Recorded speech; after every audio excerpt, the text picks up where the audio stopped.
Yo, yo, yo. What's up, everybody? Happy flippin' Saturday, man. Hope everybody's doing well. It's the weekend, dude. It's the weekend. And it's July, man. July 1st. Holy crap. Half the year gone already, man. It's crazy. Craziness. Half the year gone. Hey, yo, what's up, Kayla? Woo, woo, woo, woo. Kayla, that's Kayla's go-to, man. The googly eyes, man. You love those googly eyes. How you doing today, Kayla? What's up? So we got. I can't even be serious. We got the news, video gaming news that we'll dive into here in a moment for today, July 1st. And then we'll play a little bit of Grounded today, too. We won't go as hard as we did yesterday. We did like a 12-hour stream yesterday. It was pretty good. It was a good day. We had a good time.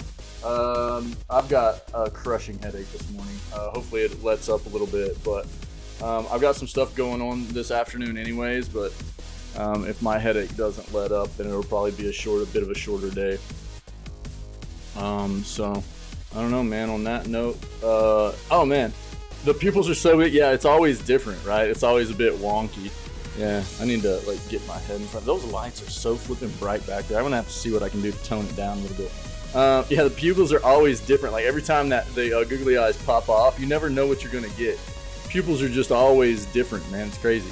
I'm good. Besides the headache, I got a headache this morning. Besides that, man, I'm solid. You know, it's just one of those things. It is what it is. Friday was good. The rest of my Friday was good. Yeah. How about you?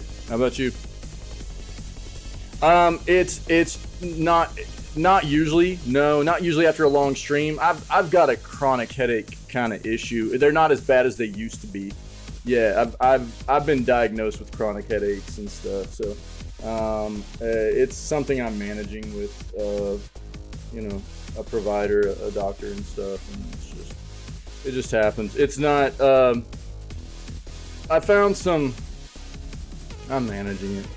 They used to be worse. I found some things that I've narrowed down. One of the issues that was making things worse, but usually it doesn't usually correlate with any kind of like screen time or how long I stream or anything. So that doesn't usually have anything to do with it. Yeah. So I don't know. That's all right. We'll just hopefully it'll let off a little bit as we move forward. But if it doesn't, it might just be a bit of a shorter gaming day, so I can rest up a little bit or something. I don't know. We'll see how it goes. But let's dive into this news thing. See what we got. First and foremost, let's start it off with this. Listen to the Crypt of the Necrodancer this morning. The Crypt of the Necrodancer vibes, dude. I love this OST. It's got a ton of tracks, and it's an awesome game, too, if you're into rhythm-based games. Sorry. Get that out of the way. All right. So, if you're into rhythm-based games, this is a very cool rhythm-based adventure RPG type game, and recommend checking it out. And the soundtrack is extensive. It's got a very, very good, very long soundtrack, and along with it, you get a lot of like variations of all these songs, like synthwave versions and cuts and remixes and chopped up versions, things like that. So it's really cool. Highly recommend. We'll go ahead and pause that music and get into this new stuff, man. Oh yeah. I appreciate that. I try. I think my wife does a better job at taking care of me than I do of taking care of me. Pretty fortunate to have her to keep me going. You know what I mean? But yeah, for sure. If I need to, not go super hard today because of the head stuff, then I'll do that. We'll just see how it goes.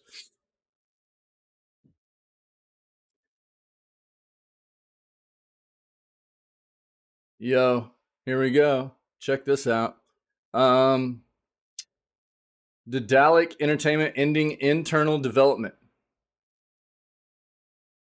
Gollum was such a disappointment, dude. We'll read about that. Pretty bad. Pretty bad. This is fun. I've been saying this for a while. The games are announced too early. I've been saying that. I mean, it's a tough thing to juggle. I think. Well, we might read this. I think that's a tough thing to juggle because obviously you've got,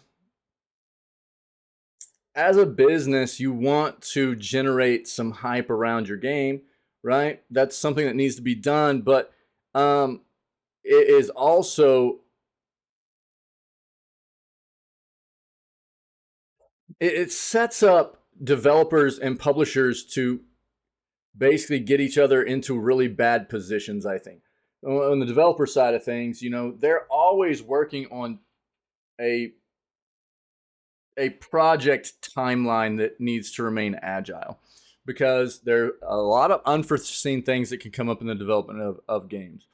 And I mean, that's any project in business. But game development for sure is it's one of those things that there are a lot of unforeseen things that can come up. And the publishing side of things, the marketing side of things, they're always wanting to know when they can start talking about the game, start promoting the game, and when can we push a date out and stuff. But it starts looking really bad on both the developer and publisher, or if they're separate companies or the same company, whatever, when they're pushing out dates and it's constantly getting delayed, right? That's what I've been talking about a lot over the past couple of years, is having really good communication between both sides, and definitely not pushing any kind of date out until both sides are really, really at a point where they're pretty sure they're going to be able to make that deadline, right? Because you start missing those dates, it starts looking really bad. You take, for example, games like Skull and Bones from Ubi. That game's been delayed like 7 times now. That looks terrible on them. And I don't know. I don't think it's an easy thing to juggle. It requires great communication between all the moving parts of a project, and especially, the people that are heading up the development side, and the people that are heading up the marketing and publishing side of things. But I think that a lot of companies get themselves in bad positions by announcing games and announcing release dates also too soon. But we'll read into that real quick.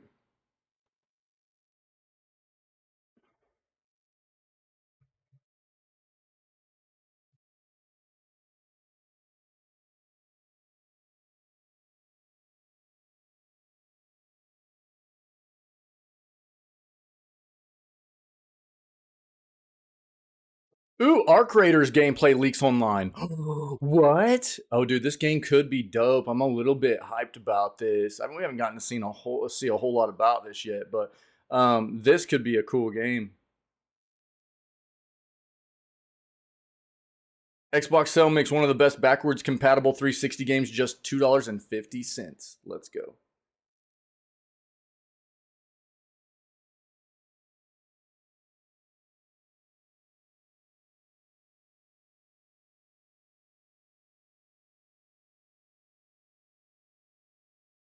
Yeah, yeah, we've got that up.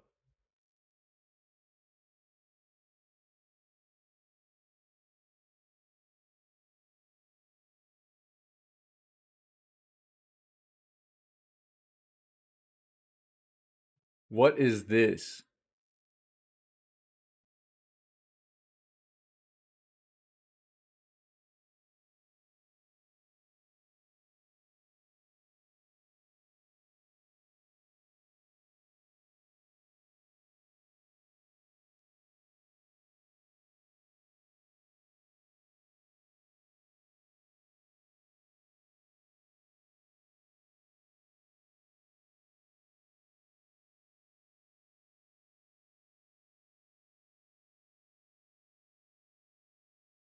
We'll take a peek at that and see what that is. Usually the Steam bundles are really cheap, not that expensive. But this might not just be a Valve Steam bundle. We'll see what that is. Yeah, we talked about the Niantic. Niantic got rid of about 250 of their employees.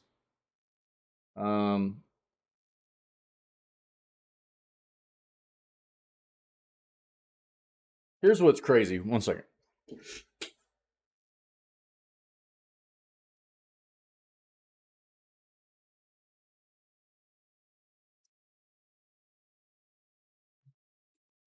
I feel like it's like,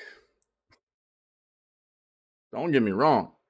I mean, I absolutely understand the business side of things, right? But I think the thing that's crazy to me is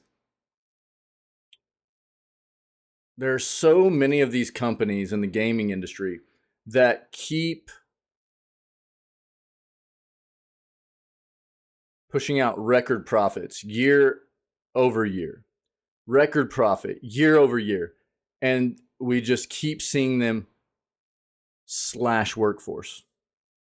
They just big, huge chunks of their workforce just getting fired and laid off, you know, and it's like, and I mean, you know, I'm not internal to that, so I don't know each specific, you know, scenario, what's going on internal there or anything.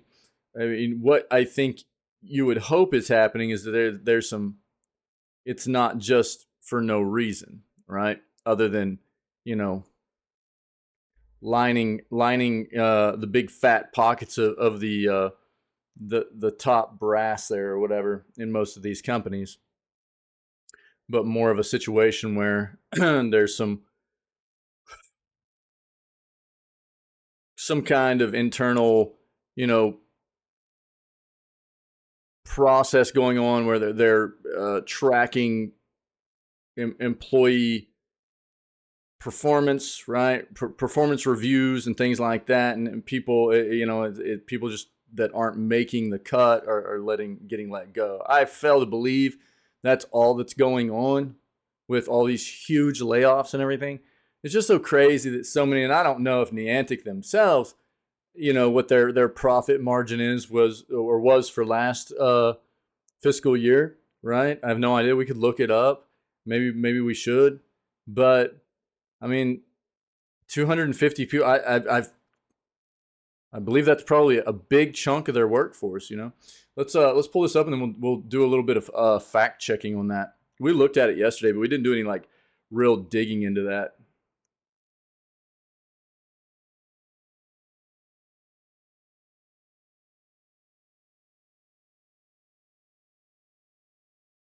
Highly rated Steam game made 44 cents a new sale. Take a look at that.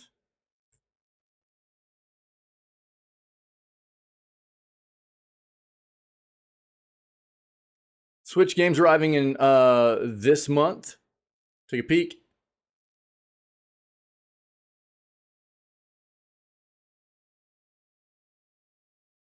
Not sustainable. What is this? Developers react. Developers across the industry react to The Last of Us Part 2's $220 million budget.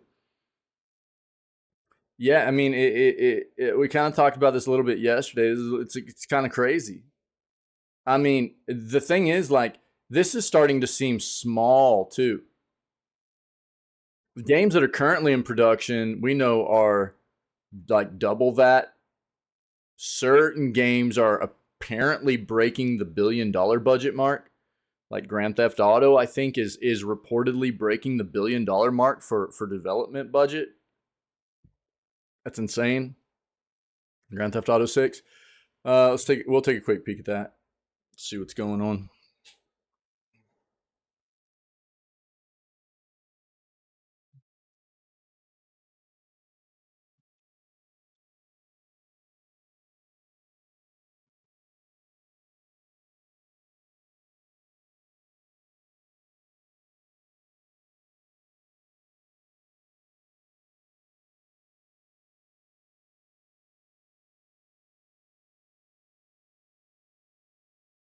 I'm so tired of the FTC stuff. I'm just ready for this to all be over.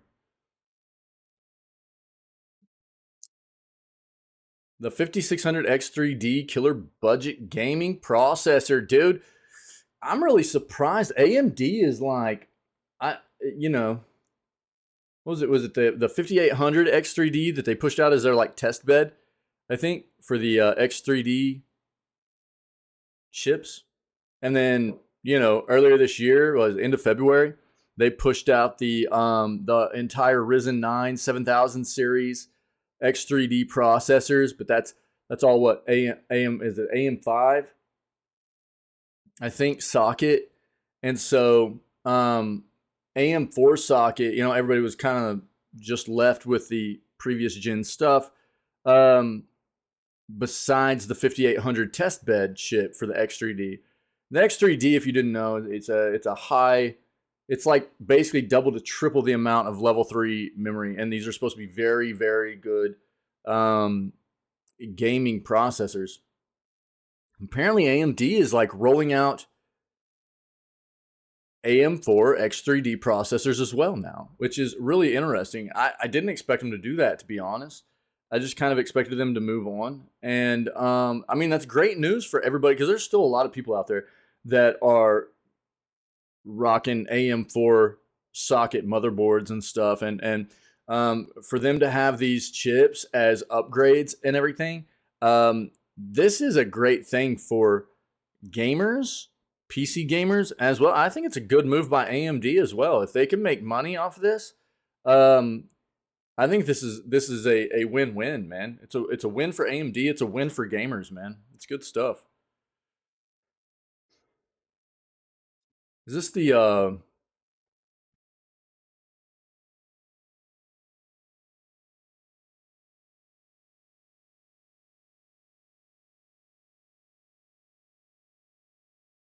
we'll see what that is. Holy crap.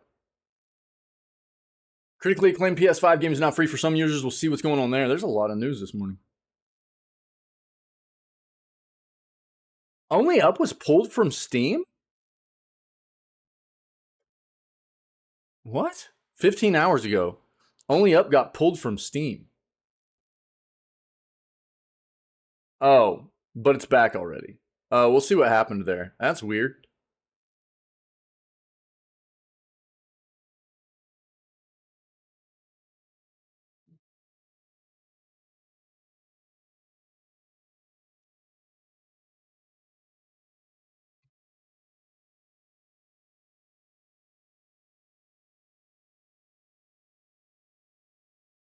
Entitled gamers and a lack of respect is killing video games. I gotta see what this says.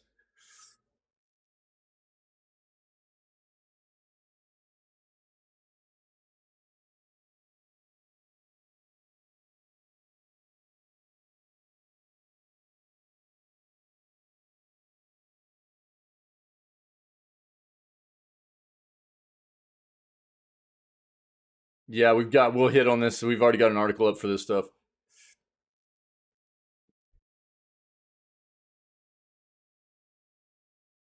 What are you talking about, dude? Like, for reals?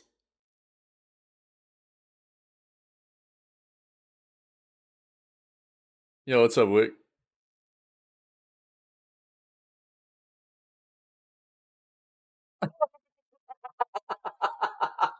I was wondering if it was if that's what you were playing off of. Nice. Well played, dude.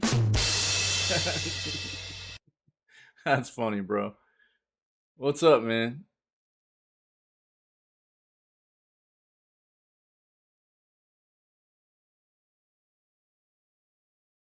Rumor. I'm not gonna. We got a lot of news. I'm not gonna dive into some clickbait stuff on that right now.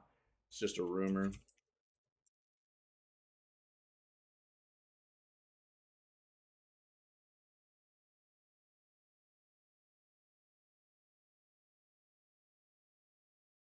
We saw that yesterday.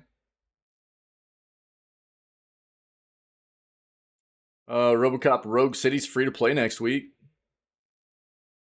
I mean, the game didn't look bad from what I've seen of it. It just looked like it might end up being real repetitive. So that would be my big worry about RoboCop. from what I've seen of it so far.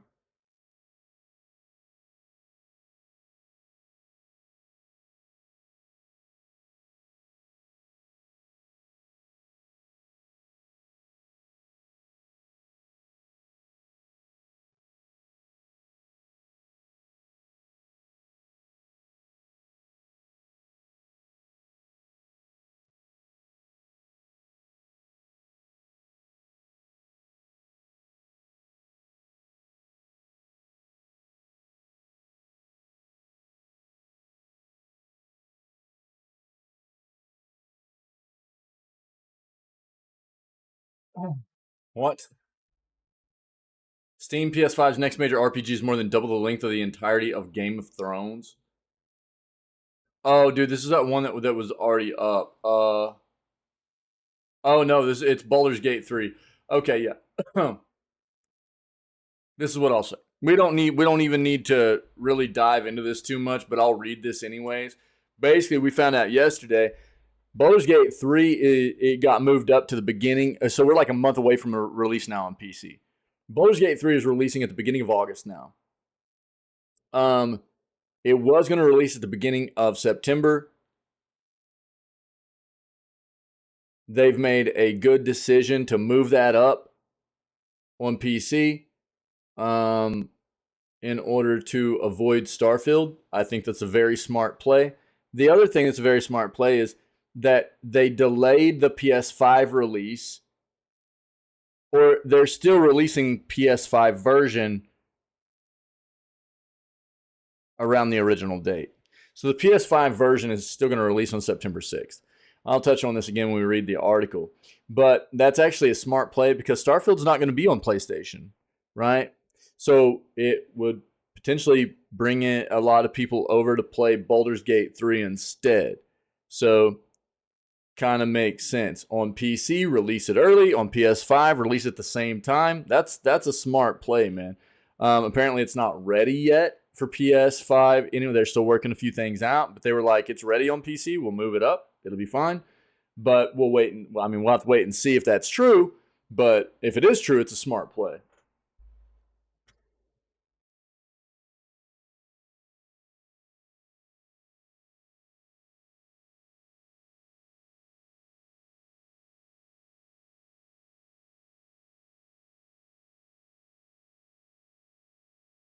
Talked about that yesterday. I think if this is true, this is great. They're basically refusing to publish games without uniquely generated AI content. If people are just if developers are just going out and having AI generated content without it being based off of internally developed assets, if they can't prove that they own that content that the AI generated assets from, then Steam's not going to publish it. That basically is what I've been saying about what should be done with AI ever since AI has become such a hot topic in gaming. Every project, in my opinion, there are a lot of ethical like concerns around AI being used in gaming development.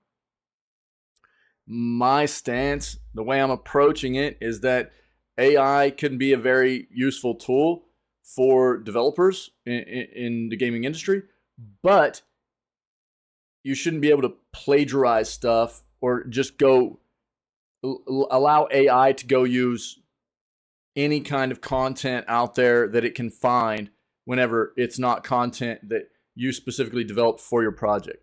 That's plagiarism. It's using other people's uniquely owned content to create computer generated stuff out of for your project that you're not paying for. And that's not fair. That shouldn't happen. So as long as you're making unique assets for your project in the first place, and then allowing AI to work off of those assets internally and not just going out and generating off of, anything it can find, then it should be fine. But that's what basically Valve is doing, is telling developers that that's the stance they're taking as well.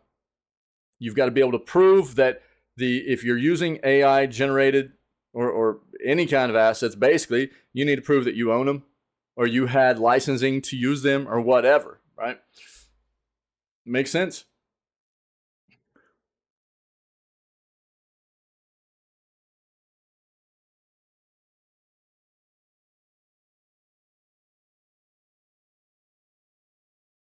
Yeah, yo, right now, I mean, if you haven't already seen, it's a huge time to if you're in the market for any kind of PC gaming software or even potentially like mobile hardware. The Steam sale right now is huge.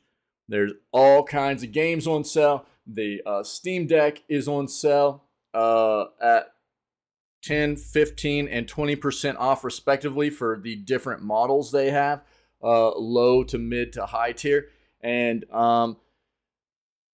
it's a great time to get your hands on some software or hardware, man, for PC gaming. So I highly recommend people go check out the Steam sale. We looked into it quite a bit yesterday in the news segment. So you can check that out on our YouTube page if anybody missed it. But highly recommend looking into the Steam sale right now. Lots of good sales.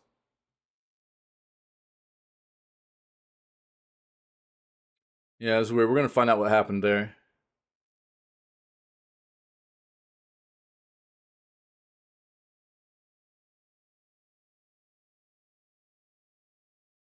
All right, let's kick it off. Let's see what we got here. Starting it off with Casuals article. Right, Wick? Yo, dude, stop that. What the crap? Oh, bro, get rid of that. Oh, God, why do they do this? Look at how big this header is. Microsoft, Duck, stop. All right. Entitled gamers and a lack of respect is killing video games. Let's see what it's a story by Game Central. A reader is frustrated that toxic gamers and impossible expectations along with pointless microtransactions are ruining the video games industry.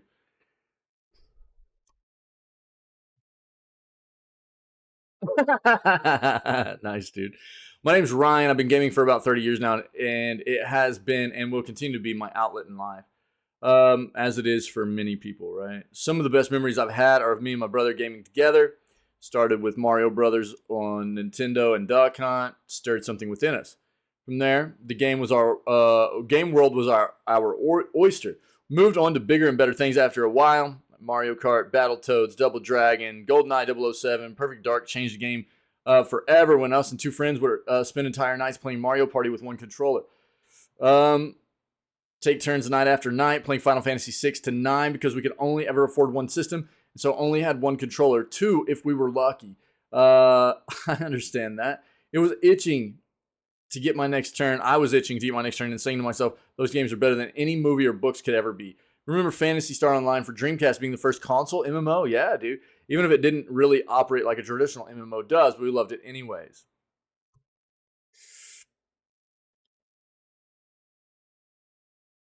Then Halo Combat Evolved kickstarted the LAN party scene, and the Elder Scrolls 3 Morrowind absolutely consumed our lives for weeks on end. Yeah. Brother and I built our first PCs together with pride, ground up, no training or advice, started snapping headshots. Your shit was jam. What's up, Vault? Booty, baby. Are pretty funny, Gaps. What's up, brother? Happy Saturday, man. Started snapping headshots on Counter-Strike Source.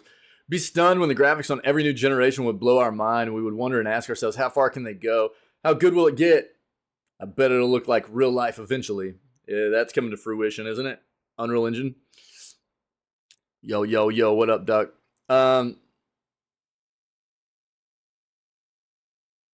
Seen industry giants rise and fall. Seen many still, look, I'll say this. I've seen many that should have fallen that are still there, and it feels bad.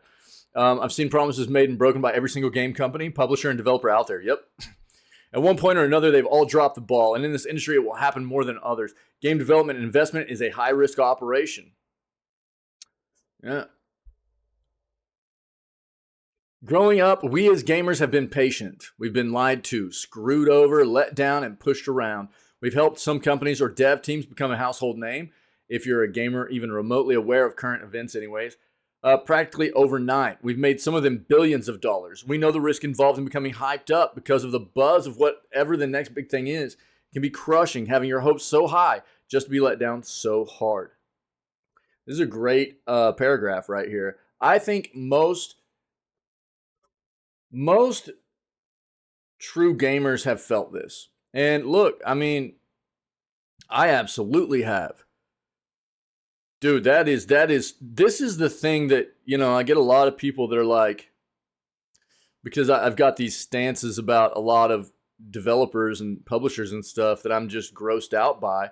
This is the definition of why, and to watch people just continue to feed those companies is kind of disgusting to me. It's not lost on me that like people just want to play games to have fun and everything, but man, whenever companies continue to thrive doing terrible stuff to us, because people continue to buy into their products just with complete disregard for the fact they're giving us crap, it feels really bad to me.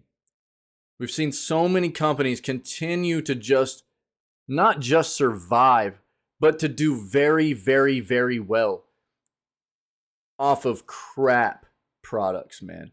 Off of screwing us over, letting us down. You know what I mean?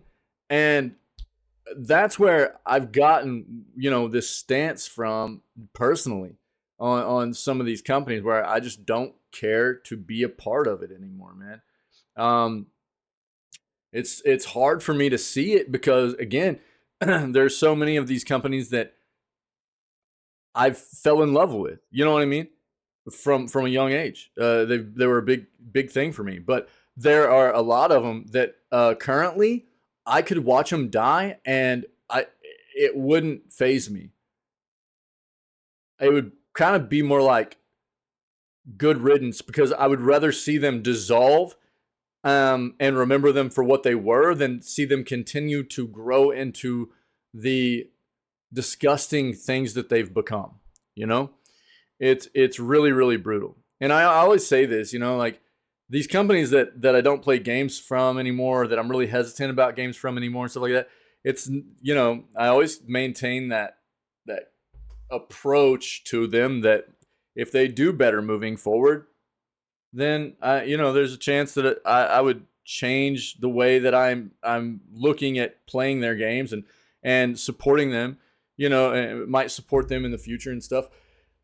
But I mean, I think the chances really of them changing are slim because of what they've become, which is just a big corporate juggernaut of greed. It feels so bad.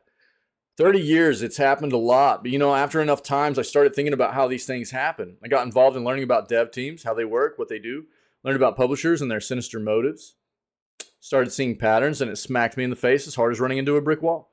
This is our fault. We did this. We fed them our hopes, our excitement, and our ideas. And for that, we've created a monster. Yep. Publishers thought to themselves, is there a way we can make money after they've bought our game? And at first, it was great. We got things like Diablo 2's expansion packs that added almost as much content as the original game. We got things like Elder Scrolls add-ons that added countless hours of fun for like $20. Practically opened our wallets and handed it to them, saying, I'll buy whatever you guys make. So logically, the next thing for them to do is take the money and run, right? Especially the publishers. God knows they love their money. I digress. It was a great time. Great for a time, but then they got greedy. They started adding things extremely non-relevant to the games. Non-functional would be a better way to put it, I suppose. Things like simple animations and cosmetic items. Things that have no business being sold for real-world money. I thought it was the dumbest thing I've ever heard in the business. To my surprise, people fell for it, and they've crushed our industry as a result. Yeah, I agree. I think that to an extent, you have to be a bit understanding. I don't think, I think some of this has come about because of the free-to-play side of the industry. And I think that there have been some great success stories for free-to-play games. And you have to expect an amount of this like weird microtransaction universe stuff in the free-to-play, side of gaming. But there are very few of them that do it right. There are very few of them that do it well. A lot of it's just gross, right? A lot of it's still just disgusting. There are a few that have done it very well. I think that free-to-play probably has, along with free-to-play, it's brought about its own kind of problems in the gaming industry, right? But it's also, for me, I look at it like there are a lot of people that have a hard time getting into gaming because of price being an obstacle. And for there to be some good free games out there that people can get into and play without having to pay money, that's also a win,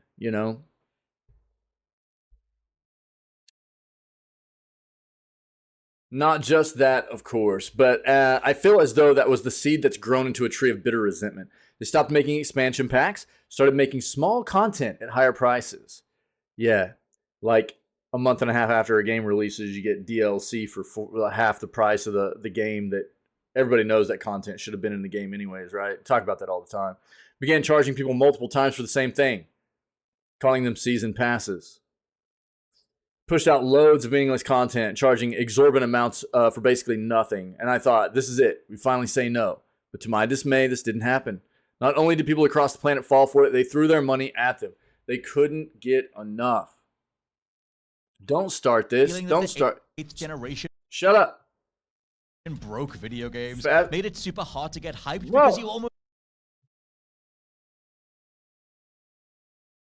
definitely will be disappointed. No, shut Made us up. realize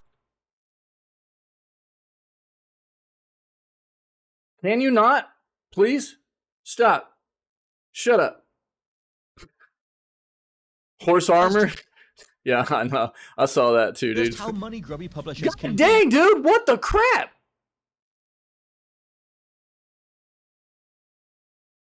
Is it just gonna... No, autoplay. God, I didn't see it, dude.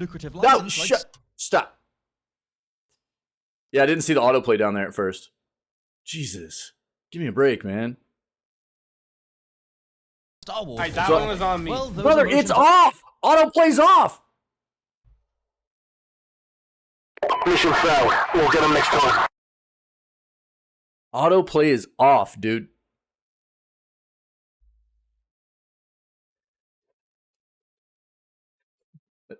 God, I hate websites that do that. Hopefully it won't kick back off. Let's keep going here. I think it's the next generation, honestly. I'm afraid to go up any further. aren't just recognized on the side. God dang it, dude. Fast forward to today. Publishers are doing the same thing they did 20 years ago in some cases. Hype is normal, comes with the territory, but to blame the dev team because something didn't live up to what you thought it should be, what even is that? Bro, this site is jacked. Great job, Microsoft. Yeah, great site. People writing posts and blogs and news articles about how any particular game or company better hold up their end of the deal or else, suing them when it didn't make as big as a splash as they thought or wanted it to. How do people not get it? This is part of the industry. It's literally part of the game. Well, yeah, I mean, look, here's the thing, though.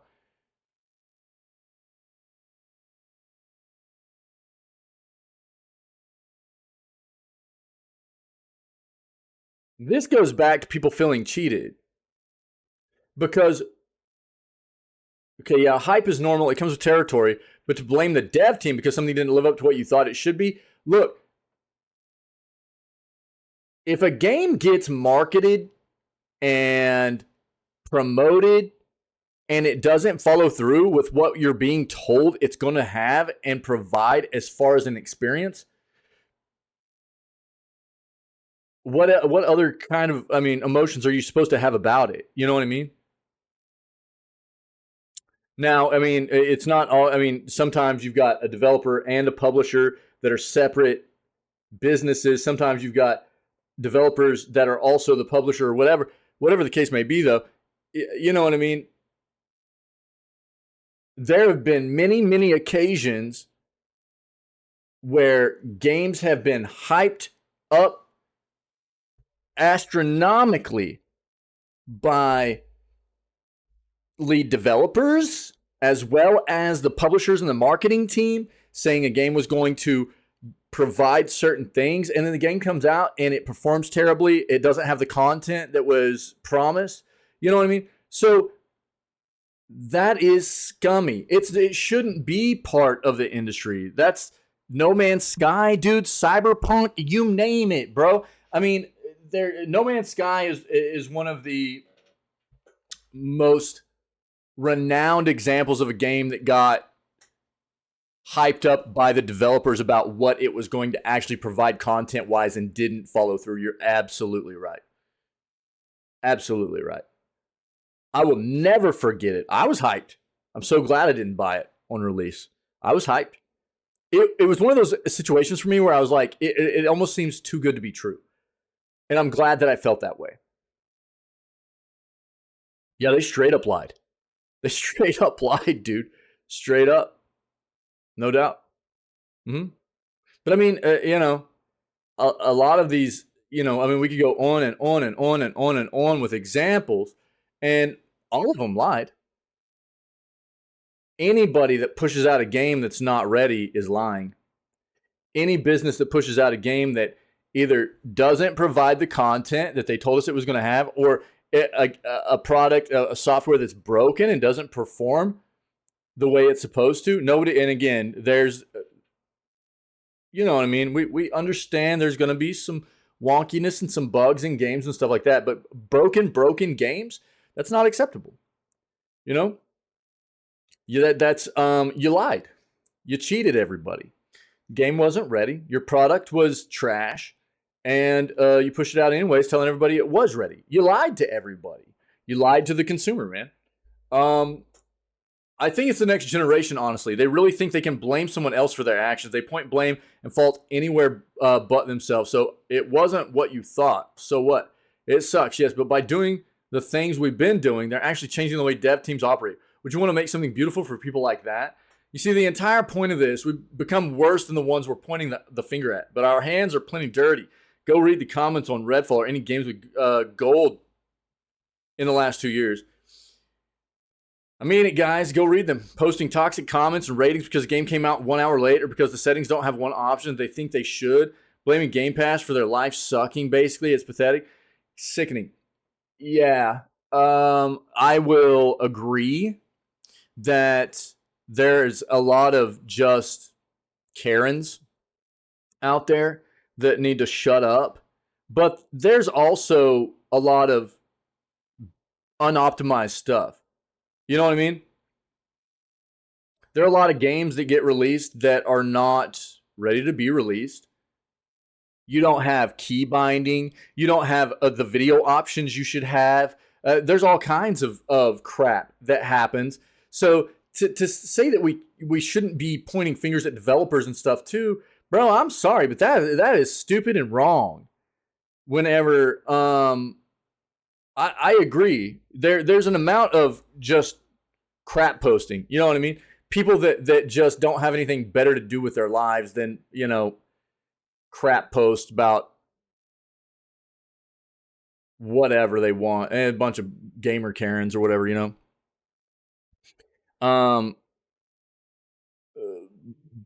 So review bombing is terrible. That shouldn't happen.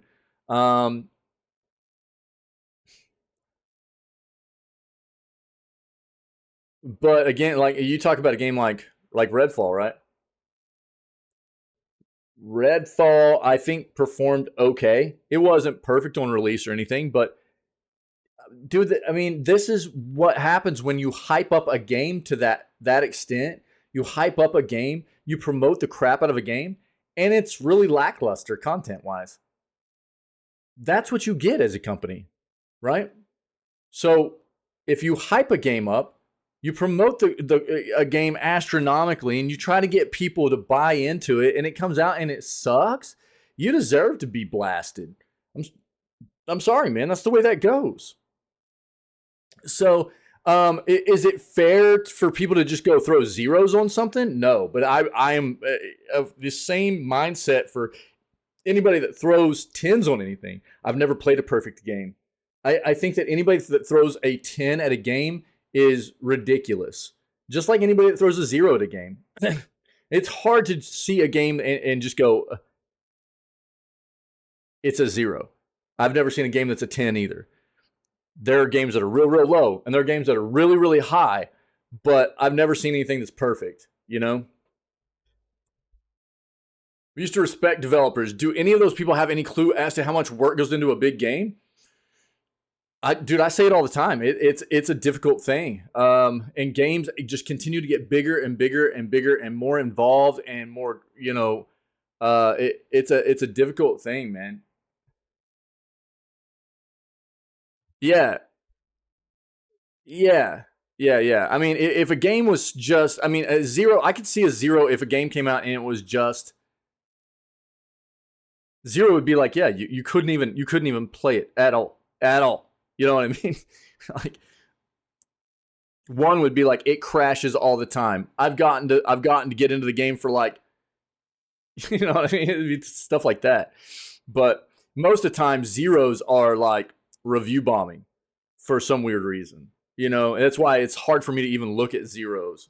And it's like the same. I usually at reviews, I'll take the top, like the 10s, and I just get rid of them. I take the 0s and I just get rid of them because most of the time, both sides of it are just, they don't matter. It's just stupid.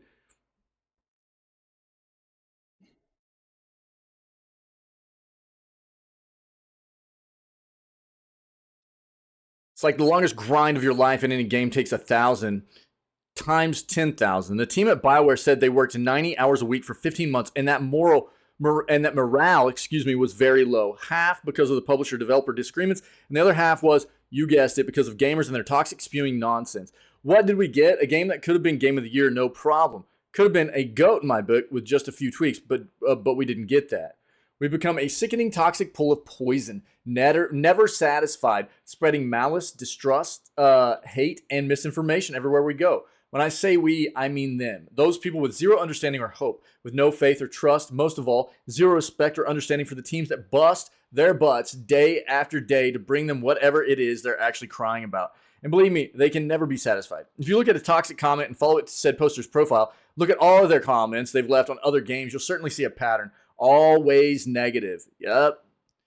Always find the worst in everything, no matter how good it might be. Yeah, toxicity, do toxic people, for sure.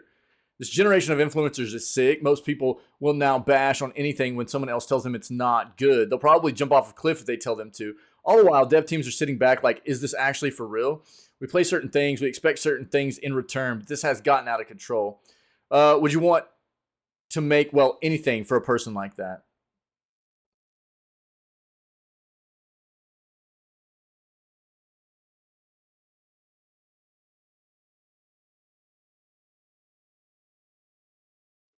I'll just end it here. It ends with no one wanting to take a risk. Ends with teams saying, forget it, not worth the trouble. Not everyone can be satisfied, of course, but in this world, no one is satisfied anymore. And until we get that respect back, that understanding, that patience and integrity, it's going to be a dark ride forward, and we can't see it. But there's a cliff right in front of us. There's a lot of good stuff in this article. Yo, Davey, what's up, man? How you doing, buddy? There's a lot of good stuff in this article. But there's a side to it also that, I mean, dude, I say this all the time. I'm never going to assume to know what exactly has gone down in the process of developing a game. You know, the project, the entire project development of a game. But a lot of these businesses do it to themselves also, you know. When we just, if you're not pushing out a good product, you can't expect anything in return. But I do think that it sucks. It's got to suck, you know what I mean? I talk about this quite often too. The relationship between developers / publishers and us as the consumer and lovers of video games has been Please don't start back up. Please don't start that video back up. It's been you know, it's been destroyed over time on both sides. From them, you know, doing the things they've done to us with, you know, not following through with good products, hyping us up about things that they didn't follow through with, and from our, you know, from us, there's these toxic individuals like this writer is talking about here, where there are a lot of developers that want the community, gaming enthusiasts, to be involved in the development process. They want feedback. They want to make the game as good as possible for the people that want to play the game. But when they open those lines of communication, you end up getting these toxic people, right? That all they do is spew negativity. There's nothing positive comes out. And you get some that take it to a really, really dark place, man. Like, yeah, attacking them with hate speech, or, you know, showing up at like their place of business or work or even private residence and stuff, and doing just, you know, really, really gnarly stuff, man. It's like, I don't know where people get off feeling like they've got that, you know, that's their prerogative to go after people like that. That's weird. But it's, you know, both sides of the relationship here between us as the consumer and lovers of video games, and them as, you know, the makers, developers and publishers of video games. It's been harmed all the way around. And I think it's a tough thing to try to get it to a place where it's fixing that, you know? Yeah, it is. And I don't think it's most of us, you know? There are a lot of people out there that do maintain just a negative, you know. I try to always, I know that a lot of people probably think that I look at gaming in a very negative way. And I try not to come off like that. What I try to do is always point out the positives and negative sides of everything that I experience in the games I play, because I think that's important for a really good overall critique for anybody else that might be looking to play the same titles. I want people to know what my overall experience was. That's why I try to find the things which I feel like could have been done better, and I try to point out the things that I think were done very, very well. So there are a lot of people out there that it does feel like they're just never, ever satisfied. You know, it's just, all they want to do is just rap on what's bad all the time. Well, yeah, something like Breath of the Wild, right, Wick? This is a very good article. It really is. And I mean, one of the first paragraphs here, you know what I mean, was fantastic. This one, where's it at? This was a great paragraph right here. This was really, really good. I think we've all felt that, you know? We've all felt that. I know I have, for sure. And it's led me to where I'm at now, where I don't even feel like it's appropriate to support many of the big devs that I grew up being in love with. So, I don't know. It's a good article. Very good article. I think it's a good one for people to just either read themselves or listen to me as I read it, and you know, at least think about some of the ideas that are put out there by this writer, this individual. It's good stuff. RoboCop Rogue City is free to play next week. Who doesn't like to play highly anticipated video games long before the official release date?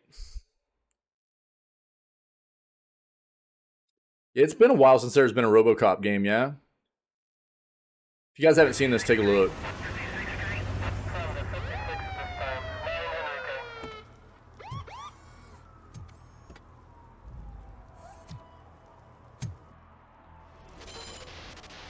You came to clean up this city. Yeah, we hit on that, Davey. Nice, dude. Yeah, you've been playing Final Fantasy 12? Sick, dude. Are you enjoying it? Yeah, we hit on the the PS Plus games coming, man. That's good stuff.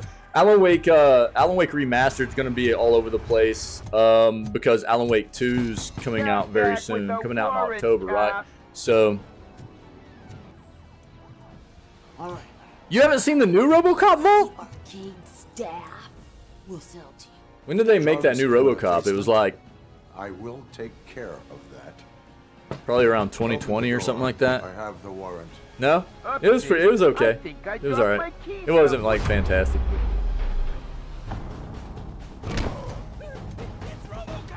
It was entertaining enough. Surrender your weapons.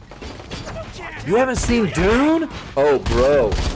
The new one's coming out, too. So, the new Dune is supposed to be really, really, like, following the books and everything. I never saw the old Dune either, dude. I never saw the old Dune. But the new Dune is a banger, bro. You need to watch it. It's a good flipping movie. And the next iteration of it, because it's a series of movies that's going to be coming out.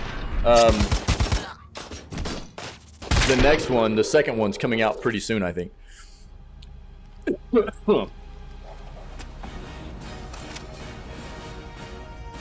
September of this year. The only thing I was worried about is the game looked like it might get kind of repetitive. But it's just from what I've seen of it. So we looked at a pretty lengthy gameplay segment of this game. You can issue a ticket. That's funny, dude. That's pretty funny.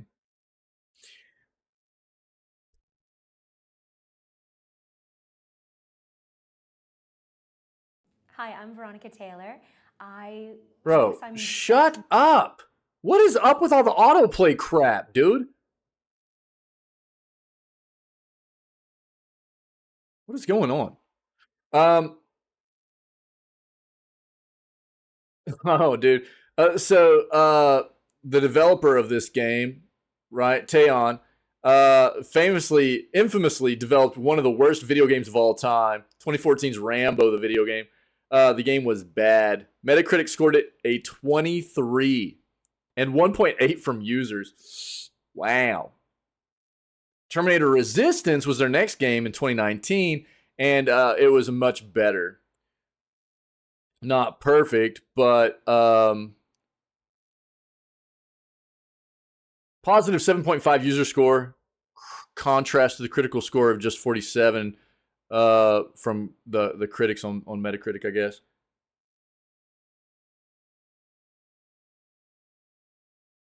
If you want to try RoboCop Rogue City for free ahead of its official launch later this year, then you can try out the game as early as next week. You just have to sign up to be considered for the playtest, I guess. If selected, you'll be able to experience the game from Monday, May 3rd to 3 July. Monday, 3 July to Sunday, 9 July, excuse me. Before signing up, there are a few things to consider. It must be 18 years of age or older. Secondly, the test is for PC, Steam only. Thirdly, you will be required to abide by a strict non-disclosure agreement. Otherwise, RoboCop will arrest you, apparently. Oh, what's more is if you're selected for the playtest, publisher Nacon will gift you with a 30% discount code. Sorry, I thought I was hearing that. After the test has concluded to spend on Nacon Gaming, not just on this game, but on their website. And you will receive a PC code to redeem RoboCop Rogue City digital art book at launch. Cool. Sign up and play on stream. I'm good. I'm good.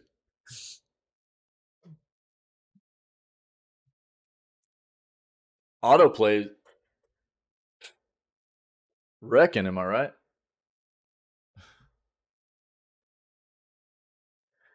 Steam and PS5's next major RPG is more than double the length of the entirety of Game of Thrones. How long are they saying? So they're talking about Baldur's Gate 3, right?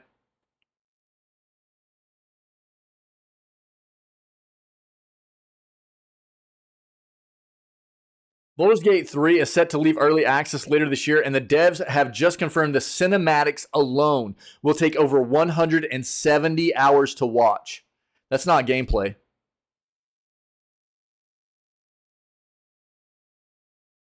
Oh, sick, Davey. Yeah. Yeah, I'm probably going to play Alan Wake 1 before I play Alan Wake 2 during Scaretober. Yeah.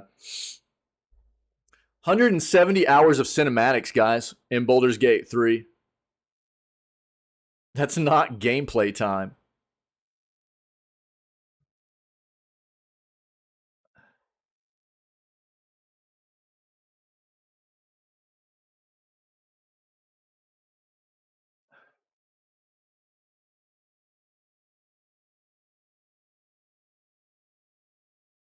Yeah, so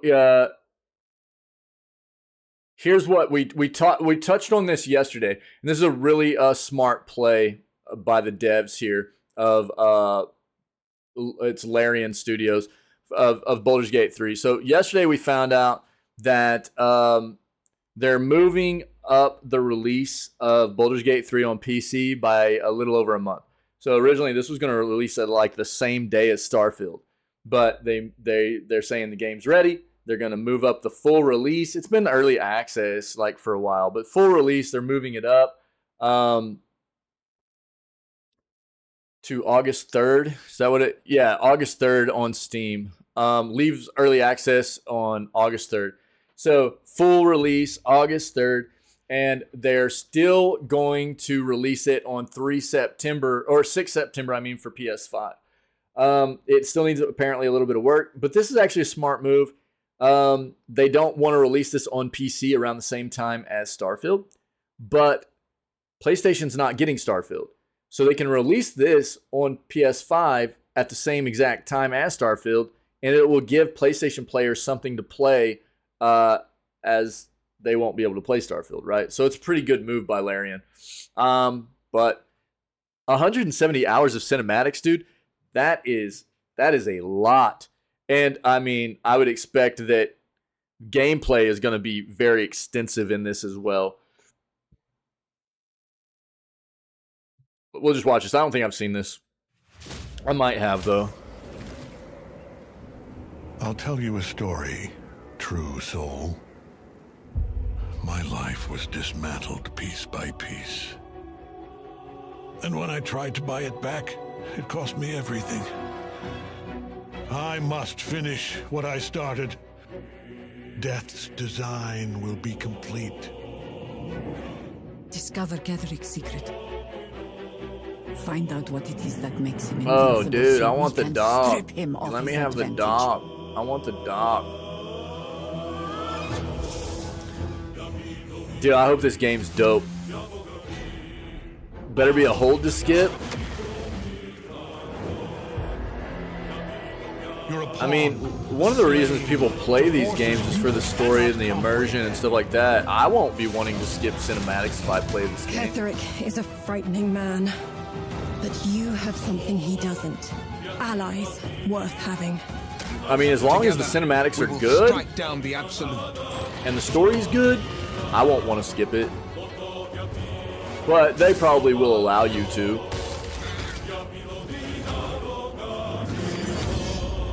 Why would I not play this? Bow before me. Bow before the absolute. Bow! Just because you wouldn't be able to get through the tutorial doesn't mean that I wouldn't play it, okay?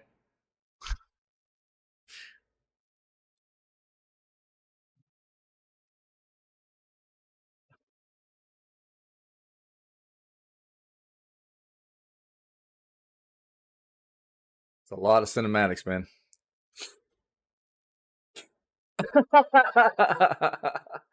Oh, man. Critically acclaimed PS5 game is now free for some users. Critically acclaimed PS4 game came to PS5 this week. Just like on PS4, to own the game on PS5, you need to fork over $25 US. However, if you already own the PS4 version of the game, you can nab the PS5 version for free. According to the developer of the game, the PS5 version of the title is an upgraded version of the PS4 game. Make use of haptic feedback, adaptive triggers, audio feedback, and lighting in order to take the game to the next level. Dead Cells, dude. Nice. Yeah, Dead Cells. Good game. It's on Steam, too. Might be. I think it's on sale on Steam right now, actually. As most things are for the summer sale. It's not on Xbox yet. This is the first next-gen version of the game. Yeah, it's got a great Metacritic score, 87 to 91. It's a roguelike Metroidvania game. It's very, very good. This is Dead Cells. Check it out. What was what called?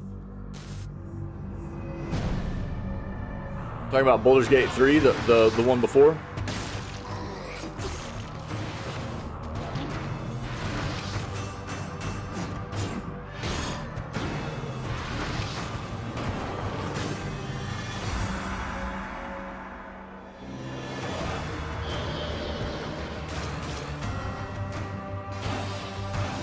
Breath of the Baldur's Gate.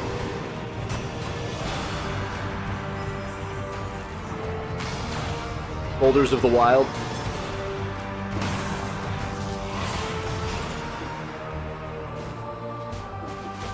I actually, I own this game. I played this in very early access.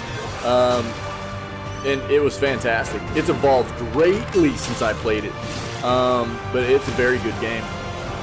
They did recently did a Castlevania mashup. It's supposed to be very good.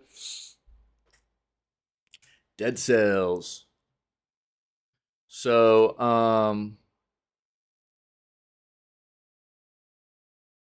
if you already own the PS4 version of the game, you can get the PS5 version for free, guys. There you go.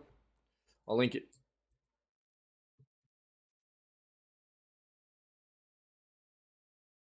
Only Up was pulled from Steam. And apparently it's already back. But let's see what happened. It was accused of copyright infringement earlier this week, but the reason it disappeared from Steam is unknown. A few hours after it was pulled, it was back on Steam. I guess it was unknown why it was delisted, but it happened not long after an artist accused the game of using a 3D model they made without permission, leading to speculation that Valve gave it the boot over copyright infringement concerns.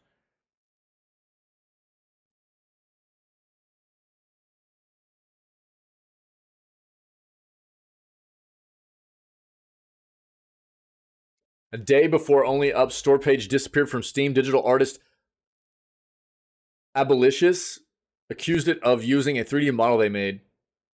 The currently very successful game Only Up has at least one asset from me, tweeted the artist, alongside an image of their model and one of the Only Up's promotional screenshots in which the model clearly appears. 3D model, which depicts an anime-style character holding a blanket in the wind, is free to download on Sketchfab, but Abolitious approved it for non-commercial use only under the Creative Commons licensing structure. Only Up is decidedly commercial, costs $10 at full price, and its Twitch popularity sent it to the Steam top sellers list. Yeah.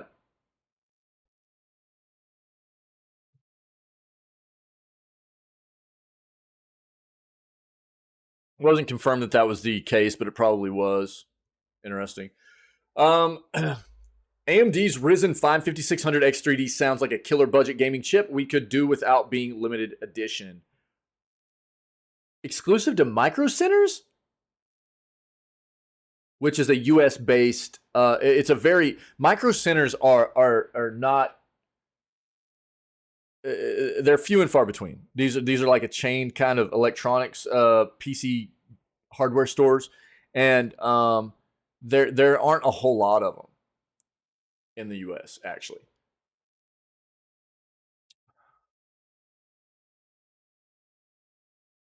Six-core 3D V-Cache Ryzen CPU. This is going to be an AM4, right? Yeah. At $230, the 5600X3D will make for a great upgrade for anyone on an AM4. Couldn't quite swing the 5800X3D, which will remain the fastest gaming CPU on that particular motherboard socket. It's going to be a Micro Center exclusive, and classed as a limited edition.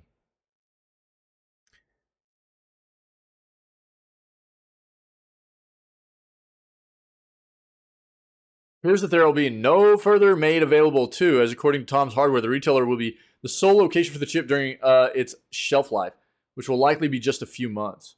That sucks, dude. Well, boo. I thought they were actually like releasing another X3D model for AM4 boards, which was going to be, I thought, a great thing. Right now, the really the only thing that people have on AM4 is the 5800, which is something, but it would have been nice for them to push out another CPU model with the X3D design for AM. There are a lot of people that still rock AM4 chipset motherboards, and all the other X3D is Ryzen 9 7000 series X3D processors, but they're all AM5. So you got to upgrade your motherboard, buy a new motherboard if you want to actually go with the new X3D processors. So would have been cool for them to just make this a normal production for a while. Feels bad. Yeah, RoboCop makes you sign an NDA. How about that, huh? Yeah, dude. One of 2023's best rated JRPGs is nearly here, but you need to play around 658 hours of other games first. What? I don't know that you need to. The Legend of Heroes Trails into Reverie launches in just a few days and is already getting rave reviews. This culmination of beloved cult JRPG series is going to require a whole lot of prior experience for you to get the most out of it.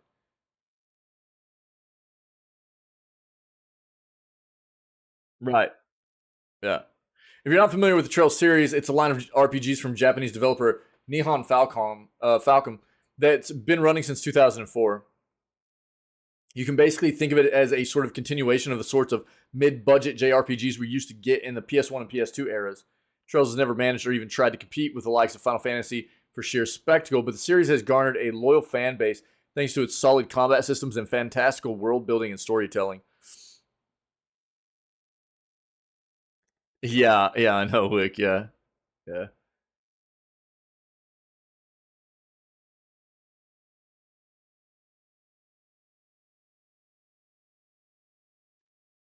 Trails into Reverie is no exception. Due to launch on July 7th worldwide, it's already garnering strong reviews to the tune of 82 aggregate rating on OpenCritic. Makes it one of the best rated JRPGs of this year. Seemingly a terrific option for genre fans who've exhausted the likes of FF16 and Octopath Traveler 2. If you're new to the series, though, you probably need to do a little homework first. There have been 9 Trails games released before Trails into Reverie, each of which ties into one of 3 separate story arcs. Reverie is technically the 5th entry in the Erebonia arc, which previously consisted of Trails of Cold Series 1 through 4. Trails of Cold Steel 1 through 4, excuse me. According to How Long to Beat, a relaxed playthrough of the 4 Cold Steel games incorporating some side quests will take a whopping 358 hours to complete.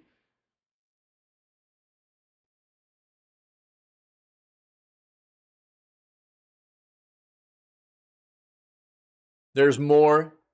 Trails into Reverie actually serves as just not just as the 5th entry in the Erebonia arc, but also as a culmination of the Crossbell arc, which itself consists of 2 more games, Trails from Zero and Trails to Azure. A playthrough of those 2 clocks in at 130 hours. Still not finished. If you want the full experience of the Crossbell arc, you need to play the 3 games in the Liberal arc, which consists of Trails in the Sky 1 through 3. If you want the full story, there's only one option, another 170 hours for Trails in the Sky trilogy. It gets you a grand total of 658 hours worth of homework before you're totally ready for Trails in Reverie. No thanks.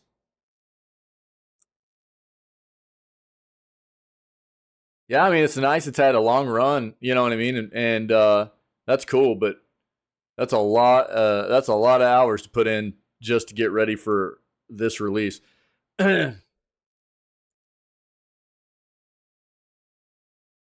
And it's cool that they keep the lore going between them. That's pretty neat, actually.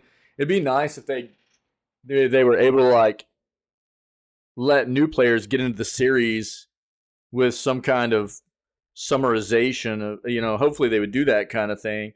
You might not be totally up to date, but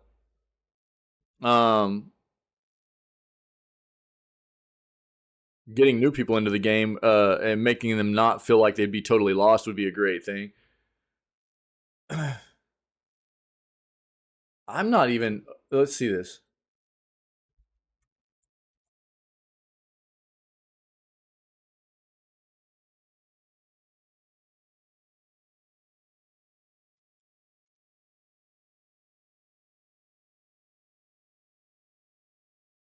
It's too long. Is there a trailer? Jeez. Here we go. Let's see this. You ready for this one, Davey? Or you ready to spend 658 hours getting ready for it?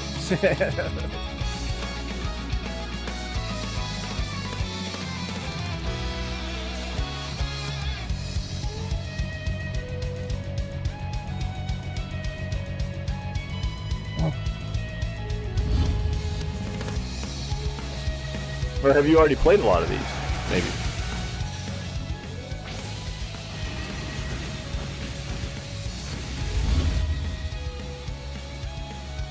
Could be around here. Found ya! Up you go! There! Pierce through! Rosetta arrows!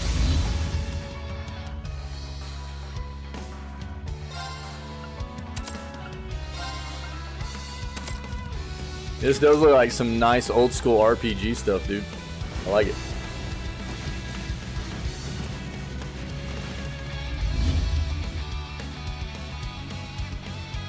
All for one, and one for all! All together now!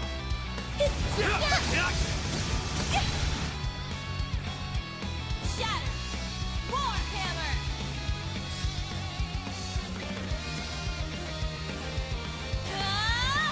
Take this! Get up! I'll follow up!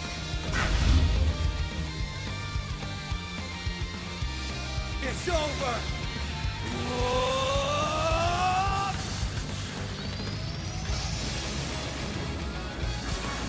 Rising! Haven't played it? Oh, okay, yeah.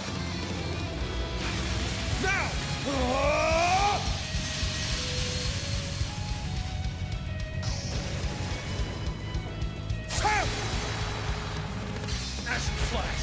Shredded leaves! Are those who lost their way?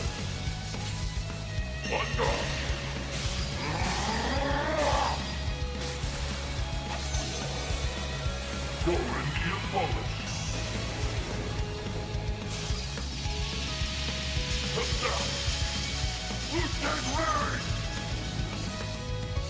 Where one trail ends, July another 7th. begins.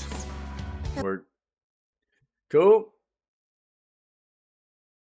I'll link this if you wanted to watch it again or anything. Coming July 7th. PlayStation. I wanted to dive into this a bit. We hit on this yesterday. They Niantic axed like 200 and like axed, got rid of, fired 250 of their employees. It was announced yesterday. It's always weird to hear this, you know.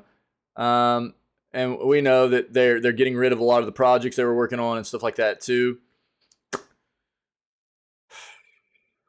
I think the thing that's crazy is like I get it, business is business, man, but I feel like most of these companies, these big companies in the industry, and I mean the industry itself is very, very lucrative. A lot of these companies that we see all these mass layoffs from, they're having record profits year on end. You know, every year they're making more and more money, and then we see more and more layoffs and stuff. What was it, like Microsoft laid off like 10% of their workforce this year. Niantic just laid off 2. I mean, how much of their workforce is 250? That's what I was kind of wanting to look at. 230 jobs, you know. And we never know exactly what's going on in these companies or anything, but dude, that feels bad for those people. That's for sure. Let's see if we can find out.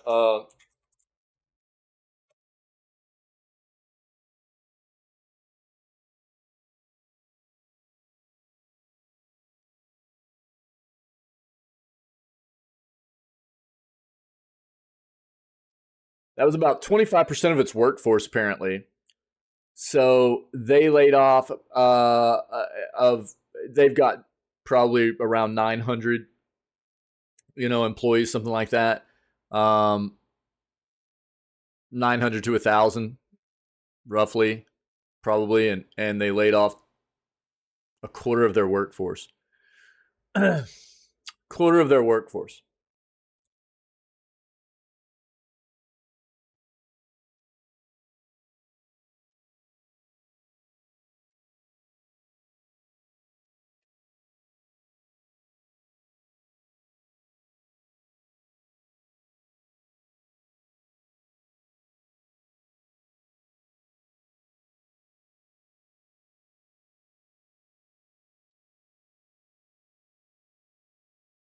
We won't have 2023s in yet, but check this out. I mean,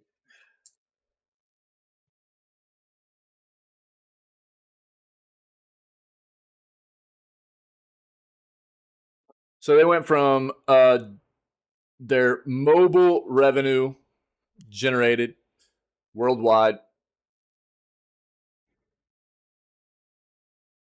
2019 was 670 million.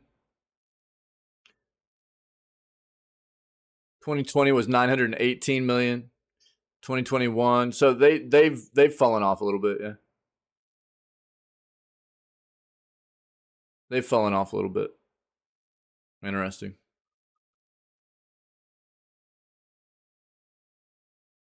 We did just see where I was just wanting to pull up numbers and take a look, because quite often we see these companies that keep having these mass layoffs, like, like kind of like this, like a quarter of their workforce, 15 to 25% of their workforce gets just axed.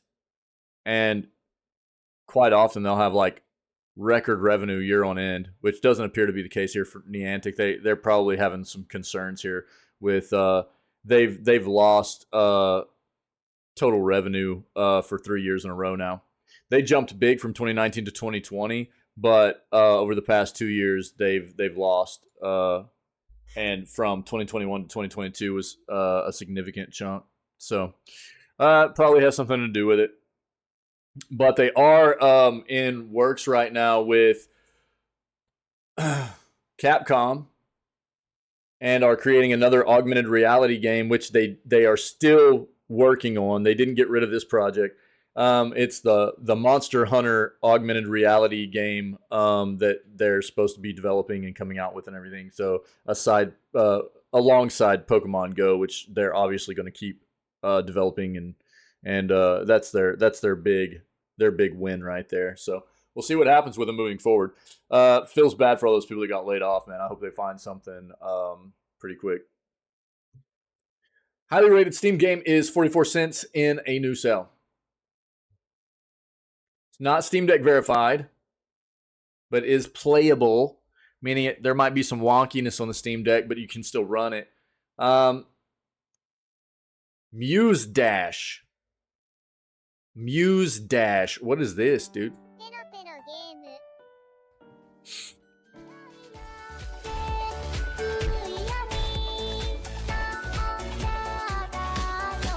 Oh, dude, this looks rhythm-based. Wait. Disregard.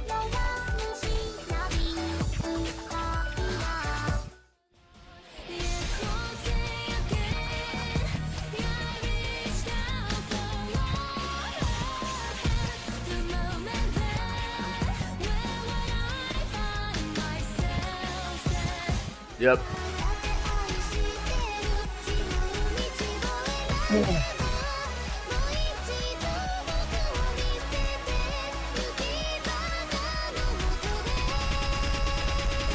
I hope I don't get DMCA'd for this.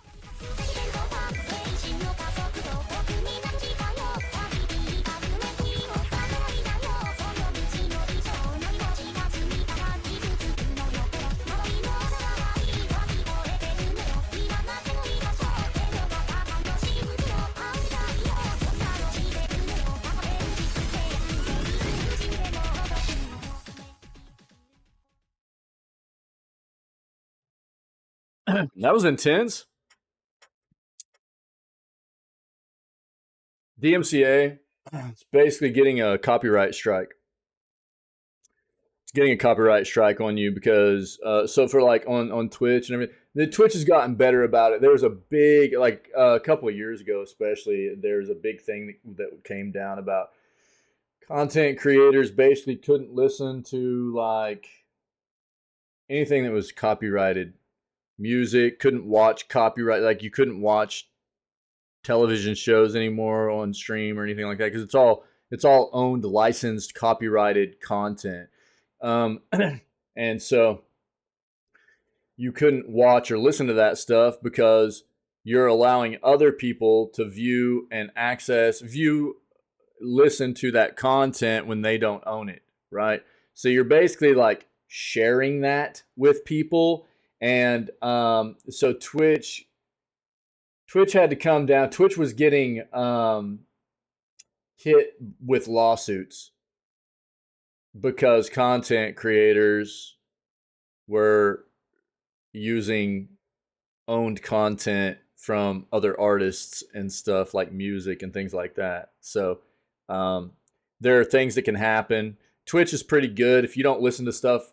If it's just like in trailers or whatever, they're pretty good about just muting it out nowadays. But you can still get blasted if you are deliberately doing it or whatever. You'll get like you can get banned. The channel can get shut down and stuff. You have to like you only get like a few chances to not do it, and your channel can get permanently banned out and stuff because there's just so much to do about it with lawsuits and things like that. Yeah, I mean there are ways around it. There are ways to try and here's the way I address it, okay? Here's the way I address it. And everybody has their own way of going about it. There's loopholes, dude. There's a lot of different ways to do it. You can listen. There's like, especially if it's a short clip. If it's only like 10 to 13 seconds, you can't really get caught. And there are other ways in which content can maybe not get caught. You know what I mean? But for me, I just stay away from it. I don't want to put myself at risk. You know what I mean? That's all it is for me. There's a lot of ways in which people try to find ways to get away with it. Me personally, I'm always going to err on the side of caution. I don't want to risk having my channel shut down. So, I mean, you can look into DMCA if you want, read more about it. There's a lot of ins and outs to it as far as Twitch is concerned with their terms of service and what you can and cannot do. And it would take forever to discuss it and go over all of the rules and stuff. But for me personally, just err on the side of caution. That's why, like, what I'll do is listen to like video gaming music and stuff like that, because a lot of like the video gaming music I like is fine because the content creator, even though it's like owned, licensed music and stuff, the content creators and the owners of that music themselves, they like people playing the games on stream because it's promotional, and so the music's also fine, right? But yeah, I just try to be cautious, dude. That's it. So I like mainstream music and stuff like that. I stay away from that stuff, dude. I just do that. That's just something I do to just not just to try to stay out of the red, man. That's it. But a lot of times you can't even tell, because just like in this, there's music from like different countries and different languages and stuff, and you have no idea if it was like music that was specifically created for just this game, or if it's music they took that was like from like an artist that then they put it into the game or whatever. You know what I mean? And so it's hard to tell sometimes. That's why sometimes I'm like, oh, dude, I hope I don't get DMCA'd. You know what I mean? So this game, Muse Dash official, or Muse Dash, that's official trailer. Muse Dash is like 50 cents right now on Steam. If you guys are interested, I'll link this for you, okay? Random mode time. Oh, Wiki. That was actually kind of close looking there, dude. Let's get your random modes in here. Coming in July for Switch, looks like it's Pikmin 4, Oxenfree 2, nice, Illusion Island, that new Disney, the old school looking Disney game, and Double Dragon Gaiden, Rise of the Dragons. Nice, dude. Oxenfree 2, that's some hype for some people, dude. Pikmin 4, I think you'll actually be able to play Oxenfree 2 on Netflix, dude. Hold on.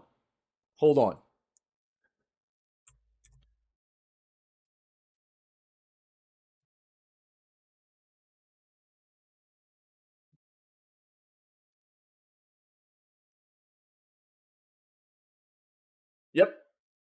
July 12th. It'll be on Netflix as well. So if you have a Netflix account, you can play Oxenfree 2 Lost Signals when it releases. So it's actually being published by Netflix. I'm pretty sure they own Night School Studios now. I could be wrong, but I think that is the case. And this will be on Netflix's platform as well. So if you're wanting to try Oxenfree 2, you don't want to pay for it on another platform, you already have a subscription to Netflix, you can just play it on Netflix, Netflix's application. Man, I need more coffee, dude. Pikmin 4 on July 21st. Double Dragon Gaiden, dude. Have I seen this? Oh, I have seen this. Yeah, I've seen this. All right. And Disney Illusion Island on July 28th. Double Dragons on July 27th. Disney Illusion Island on July 28th. All right. Vinba on July 3rd. This is the cooking one, right? Yeah, this is the cooking one. There's some hype about this. A little bit of hype about that one too. I'll link it for you guys. Oxenfree 2 on Netflix. Yes. Vault. Yeah, dude. I'm pretty sure Oxenfree 1's on there too because they own the studio. So you can play Oxen. The first Oxenfree is on Netflix right now, and on July, so what I say, 7th? July 12th, my bad. July 12th, I think is when, wait, what did that say? Hold on. Yeah, July 12th. It'll be on Netflix's. Yeah. What? What, dude? What? Here, I'll link this for you guys if you want to see these Nintendo games. We've seen them before. That's why I'm not going to watch all these, but those are the games hitting Switch in July.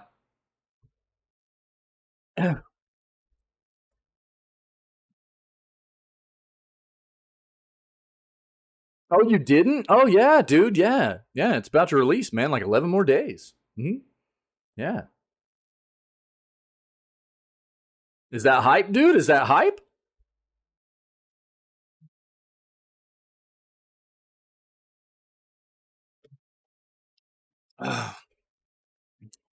Yeah, man. Yeah. Yeah, I didn't get to play one yet, man. I heard one was really good. But yeah, I mean, if you want to play 2 and you got Netflix, man, then that's a free play right there. You know what I mean?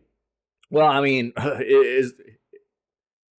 it's free on top of your monthly subscription or whatever, you know what I mean? So not sustainable. Quote, developers across the industry react to The Last of Us Part 2's $220 million budget. After Party we don't talk about, though. I don't even know that one, dude. Look, here's the deal. We saw this. We saw this report of both The Last of Us Part 2's and Horizon Zero Dawn.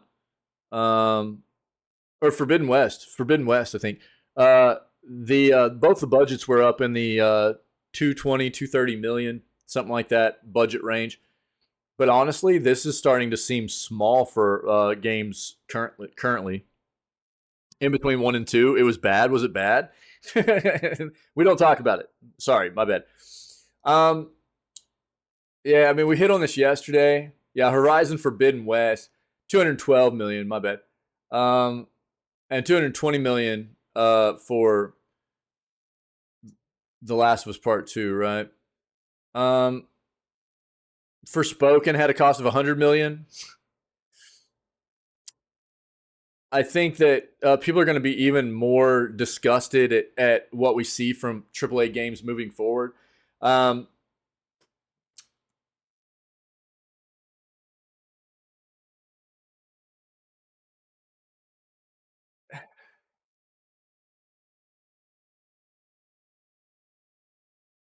So I'll read this, but I mean, just as like a preface to what this article might entail, we've already seen where there are reports coming out that current games, you know, half a decade ago, the norm for game development was apparently like 3 to 5 years development time. A big budget game was getting budgets of 200 to 300 million, big AAA games, and now it's astronomically higher. We're talking like 5 to 7 or 8 years of development time for games currently. And we're talking there are reports of certain games breaking the $1 billion budget for project development. Like Grand Theft Auto 6 apparently is breaking the $1 billion budget threshold. Like, that's insane. And even other AAA games are well over like 500 million, you know. So I think the thing that's crazy, and I've talked about this, I've even got an article out on YouTube about from one of the news segments. Yeah, that's nuts, dude. Yeah, Red Dead was probably a lot. I can't remember off the top of my head. This is what I think is really concerning, right? Obviously, as we evolve in gaming and, you know, the AAA space, they're putting a lot of resources and money and stuff into these games. And when these games end up being good, it makes sense. When the games end up being bad, you go, how did they spend that much money and the game ended up being a piece of trash? You know, it's like you guys spent $300 to $400 million on a game, on the you know, the budget of this game, and it was balls. Like, so I think that the other side of it, which they're probably going to talk about in here, I think is, you know, it's a bit wild. There's a totally different approach to development. You know, we're going to see two sides to this. The AAA side of things, where they just dump money on it. They just dump money. And go make it work, you know, to the lead designers and developers and the lead, you know, leads for the marketing and publishing side of it. You just go make it work. Here's a big dump truck full of money, right? And on the flip side of that, you've got these smaller indie devs that continually push out bangers, dude. And they've got a fraction of that budget, you know? So I think it goes to show you quite often that, like, and on both of those fronts, it's a tough thing, because the indie side of things, especially for new studios that haven't done anything before, they've got it's a struggle normally, right? For those studios, it's a struggle, because they've got these great visions of what they want the rest of the world to see. These awesome ideas for games and experiences they want all of us to enjoy with them. And their struggle is finding the capital to continue to work on those games, right? To continue to just go head first into those projects and bring them to reality for us and get them into our hands. But they've got these amazing visions and really unique ideas for gameplay and stuff. And I think on the flip side, what happens is, as companies get big, or you've got these big AAA devs, they lose that creativity quite often. It's not that all AAA games are bad or anything, but they don't tend to, encapsulate the same creativity and uniqueness and stuff that a lot of the indie games do for us, But they don't. It's like they've got all the resources in the world, so it's kind of a wild situation on both sides of the ball there. Let's read this. Yeah. So developers across the industry react to these big, these leaks of what budgets have been for some of these big games. Developers across the industry are offering insight following a fresh look at just how much money it costs to make some of the biggest games. Earlier this week, poorly redacted court documents revealed the time and budget allocated to Horizon Forbidden West and Last of Us Part 2. Both games took more than 5 years and more than $200 million to develop. It took 300 employees working from 2017 to 2022 to make Forbidden West at a cost of $212 million, while Naughty Dog peaked at 200 studio employees as it spent $220 million over 70 months. What we read yesterday is they net profit was like $300 million on both of these, though, each. So each game brought in a profit of like $300 million. So total of $600 million on just these two games alone. So big budget. Both games were good, though, and did well and raked in well over, what they were invested. It's rare that we get this kind of detail on the cost of game development. Yes. Earlier this year, news that the poorly received Forspoken had cost $100 million shocked players. One of the reasons we're starting to see some of these numbers is because of the FTC stuff happening between. There were some really bad redacted documents that came out. There's been a lot of stuff that's going down right now with the FTC proceedings between Microsoft trying to acquire Activision Blizzard, and the fight this entire time has been Sony saying it's anti-competitive and Microsoft saying, no, it's not. You're being anti-competitive, Sony, by not letting us move forward with this venture. And there have been a lot of subpoenas for documents and things like that from both companies. And apparently Sony submitted documents that were very, very poorly redacted, and people got their hands on it. And we're finding out numbers now that apparently we weren't really supposed to know, which I think is how we're getting our hands on a lot of this information.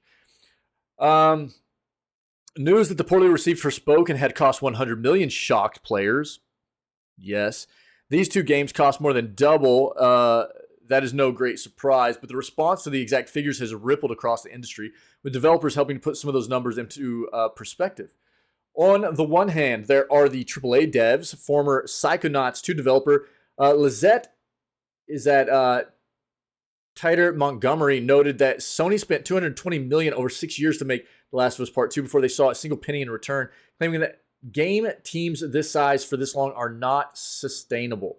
Former Capcom and Xbox producer Shanna put that in further perspective, pointing out that means the studio was spending $15,000 a month per employee on average, which doesn't necessarily translate to salaries, but rather reflects headcount costs at a total rate of $3 million. That's understood to be a pretty standard rate in the US, and it highlights why games sometimes can't simply be delayed. The cost of doing so quickly mounts up. Elsewhere, Bungie producer Nigel Davis points out that this is actually below the market rate for tech jobs, claiming that almost everyone working in games is taking a pay cut. If we were to work in other tech fields, we'd make much more. Elsewhere, developers have discussed the additional costs not associated with those development figures. Third-party contracts are unlikely to have been included in official headcounts and development budgets, but may number in the several hundreds. Marketing budgets, sometimes as expensive as the development of the game itself, are also not included here. I'd need a tenth of that to fund 20 to 30 incredible indie games by super cool devs around the world. Not to say these games shouldn't get those budgets, they're super cool games, but gosh, I wish someone would also take these bets on indie devs elsewhere. Yeah. On the other side of the equation are the indie developers, many of whom would love just a tiny slice of those AAA budgets, like I was saying before, right? Shananda Akanyaki, I probably butchered that name, I'm so sorry.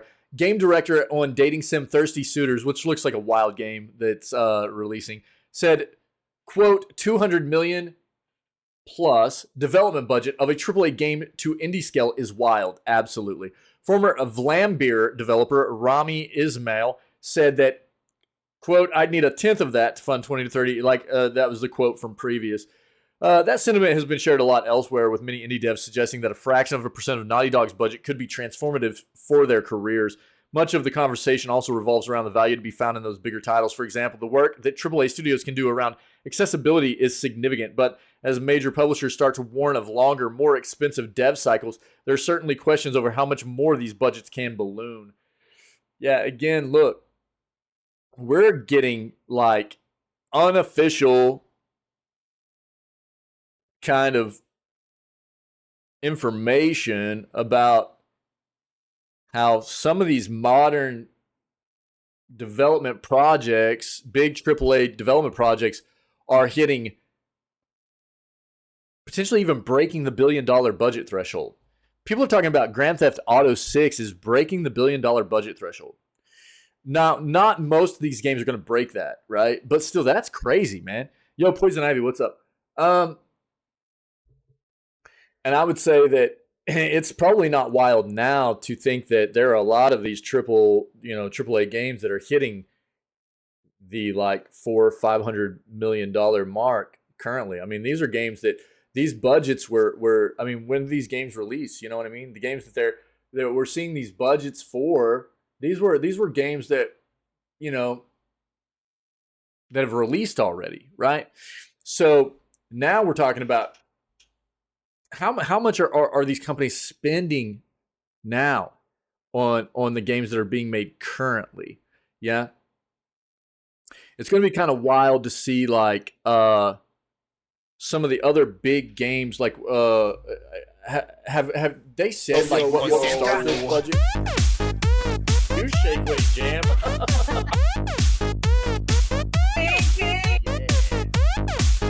Booty, baby. Are pretty funny, Gabs. Barrett, what up, dog? Yeah, so Starfield was over 200 million apparently as well. I don't know. It's going to be interesting to keep track here and see what some of these other projects are from these big devs moving forward. But again, I mean, I think that it is interesting. It's got to be really, really incredible for indie developers to see these numbers and go, geez, the amount of money being poured into these big titles and what we're actually spending. And I say this all the time. Thank God for indie developers. It's not that there aren't great games that come out of the AAA side of things, but there's a lot of crap that comes out of the AAA side of things too. And I think that the indie side of things, man, we just get so much passion. There's so much passion that shines through, and they really continue to elevate the standards of and really lay the foundation for continuing to show what gaming's supposed to be about in the indie side of gaming. And man, if it wasn't for us continuing to have such a great indie developers in this industry, man, could you imagine what would have, what we would be dealing with, what we already deal with from the AAA side of things quite often. Again, not that there aren't some good AAA developers out there still, but we deal with some crap from them too. And I think that we owe a lot to the indie side of things for continuing to push, even though they don't have those big overheads to work with, and they bring us great stuff all the time,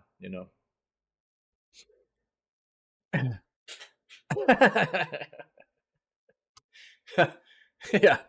What's up, Ferret? Trying on your new Poison Ivy outfit? Nice. Sick.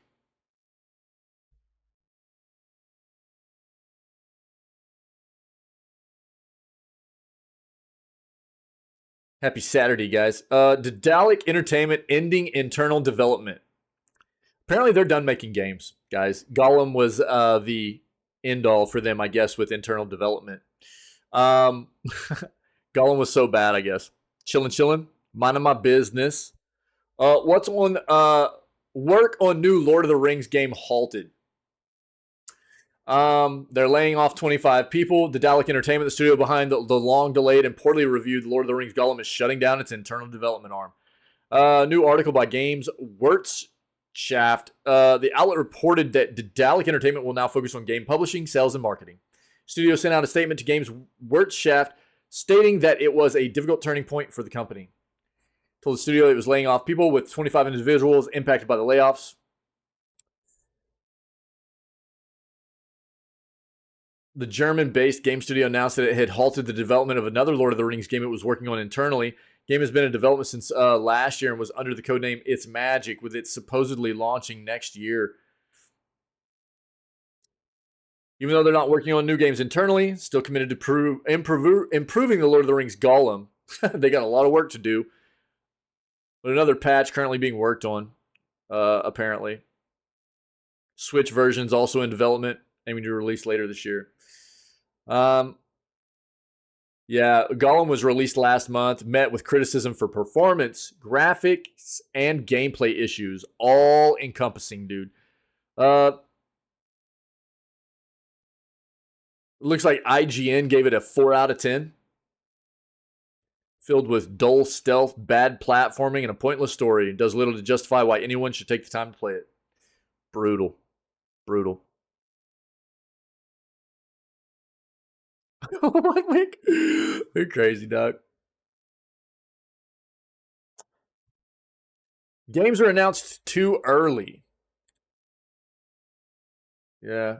I don't know about maybe announced, but I think that a lot of times publishers, developers, the combination, whatever you want to say, they might be a little too quick to push out dates, you know, which results quite often in delays, and can get companies put into a bad spot where they feel like they can't push things back or whatever, you know.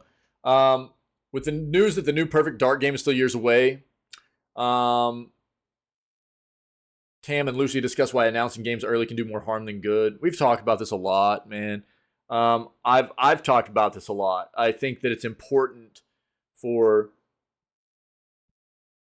you know, companies working on game projects to be very, very comfortable in being able to meet a release date before it's announced. That doesn't mean there won't be some unforeseen things that they might need to delay once or maybe even twice.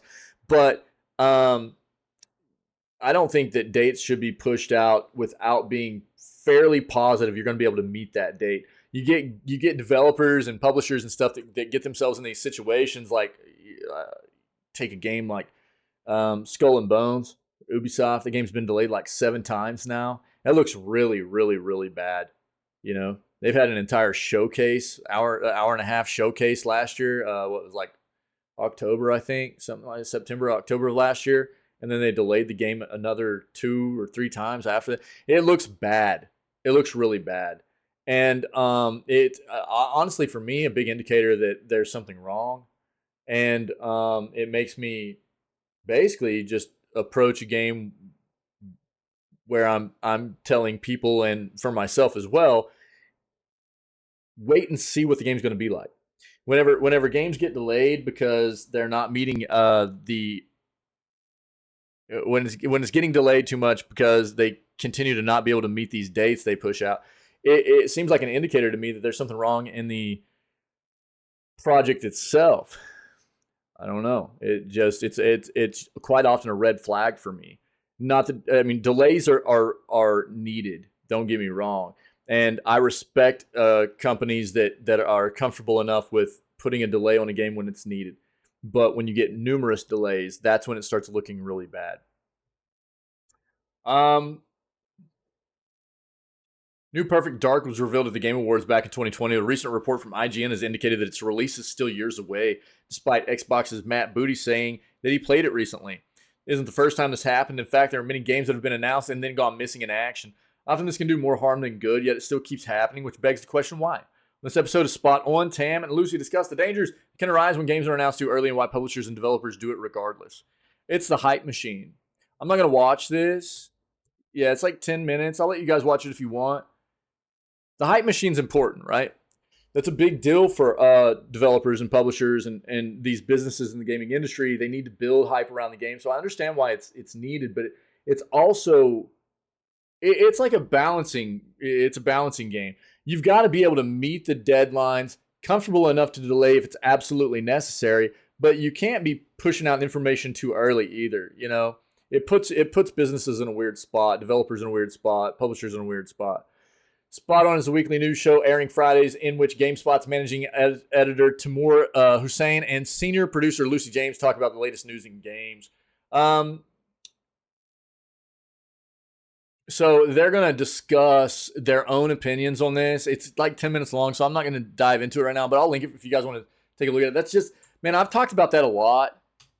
I don't think it's an easy thing for businesses to address, but I do think that for quite a long time, a lot of developers and publishers have been too quick to push out dates, release dates, things like that, especially. Maybe not necessarily just information, but release dates for sure. And that puts them in a bad spot quite often. Yo, Arc Raiders gameplay leaks online, dude. Let's go. This game looks like it could be dope. Despite the closed beta of Arc Raiders being under non-disclosure agreement, Wick, they might have RoboCop in here, guys. One streamer has leaked gameplay online, revealing tons of details. Oh no. Unfortunately, the original stream VOD by, I don't even know how you say that, has been removed, but one YouTuber named Player2 uploaded some of the footage to YouTube. This is going to get DMCA'd out of the news segment.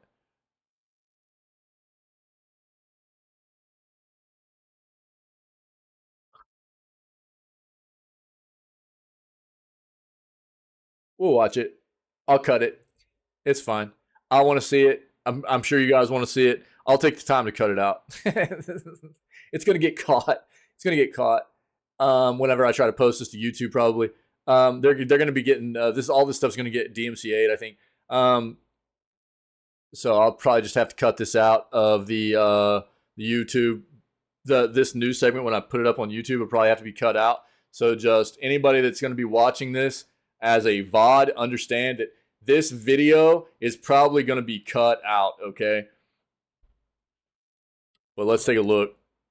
So Arc Raiders, one of the next big extraction looter shooters, just went into closed alpha, where creators are supposed to be under NDA. But I just had a video sent to me of a German streamer hopping into play for the first time, and the devs haven't taken down the VOD, meaning at this point it is public domain. So I think we're in the clear. This video has been removed for violating YouTube's terms of service. We'll see. Till then, I want to discuss everything we got to see from this gameplay that revealed a lot, actually, on what we can expect from Arc Raiders. So the first bit we get to see here is the main hub, confirming that unlike Call of Duty's DMZ, they will have an out-of-match system with traders, as well as an inventory, hey, something over weapons, gear, and loot. And in my opinion, this is an absolute necessity in any upcoming extraction looter shooter, as it gives the players so much more purpose to making it to an exfil. Yo, just show me the gameplay, dude. Loot that you've obtained and the loadout that you dropped in with originally. We'll talk more about that in a bit. We also see the invite to squad feature, links to Embark's Discord, the studio behind Arc Raiders, as well as the lovely face of Jackie Sance. I'm not going to pronounce it right, but this is the streamer that showed us the leaked footage. Next, he clicks on the Traders tab, which offers up an collection of Nazi dildos. Give me what I want. Rifle, some other handguns, maybe a grenade launcher, and a sniper rifle. But at the bottom, I don't know what else this could be other than maybe some type of lubricant for gun cleaning, maybe meaning there's weapon degradation, and we'll have to perform repairs and preventative maintenance if we want our guns. Is it not actually going to show us any of the gameplay stuff, dude, for real? His audio has been off the entire time, which it's always somebody in chat that lets you know. Happens to all of us. So because of that, he avoids the medical bay, the grenade shop, and security. My guess is the medical shop has purchasable consumables and healing items. It's just going to be this the whole time. It won't be gameplay. It looks like it's just going to show us the lobby, dude. They may have several different types that just wouldn't make sense. This is trailer stuff. This is stuff we saw in the trailer already. And security probably is going to have Arc Raiders. gear or armor armors that you can buy. Then It's like a multiplayer. I mean, I'll pull it up in a second. I'll pull it up on Steam and show you. You have your stash to hold all your gear, weapons, and items that you exfil with. I think it's like a PvP, PvE situation where it's like you're taking down these. I mean, it's like a loot and shoot kind of game. You know what I mean? See this? This is trailer stuff. Also be upgradable. A shield slot to hold whatever armor you have. Secondary weapon slot. A safe pocket, which is really great to see. If you haven't played an extraction shooter before, any item placed in this slot cannot be lost upon death. But more importantly, it shows us they're not trying to pull a DMZ. What do you mean you're not dressing up as Poison Ivy? I dressed up as Princess Leia. When you die in Arc Raiders, you will drop everything in your back, everything over between. If there's any, for more Arc Raiders. So I'll tell you what, we'll be done with that. We'll be done with that. I'm gonna end up having to cut that out. It's not the video of the gameplay. It's somebody else that got to see the gameplay and gave their impressions of it and stuff. And this is going to be their own like content on YouTube, and it's gonna get a copyright strike whenever I try to upload. So that was all gonna have to be cut out. I'm gonna link this in chat, and you guys can take a look at listen to all of it if you want. The cycle just died. I don't even remember what the cycle was, dude. Although we have yet to play the game ourselves, the explanation of the game seems to suggest that Embark Studios is doing everything right when it comes to an extraction shooter. Whether or not the game can deviate effectively and still stand out in the genre remains to be seen. Described officially, Arc Raiders is an upcoming free-to-play third-person PvPvE extraction shooter set in a lethal future Earth, ravaged by mysterious mechanized threat known as Arc. Embark Studios was co-founded in 2018 by industry veterans Patrick Suderland and Rob Runison. With 3 games already announced to be in development, Creative Playground, The Finals, and Arc Raiders. It's expected to be released later this year on PC, PS5, and Xbox Series X and S. Yeah, I've got this on my wish list already. I'll pull it up real quick.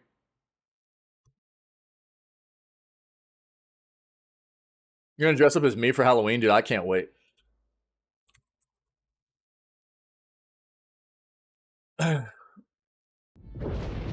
So you can join, you can request access to join the playtest right now, but this is the done or where you came from.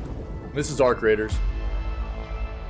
We need raiders who can deliver the goods. It doesn't have a definitive release date yet, no. It's just supposed to be later this year.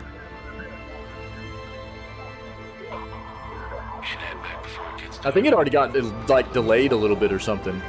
It was supposed to maybe have already kind of come out, but it got delayed. I could be wrong. And beware of raiders. But it looks dope. It looks cool. And just like them, you're the one living with the choices you make.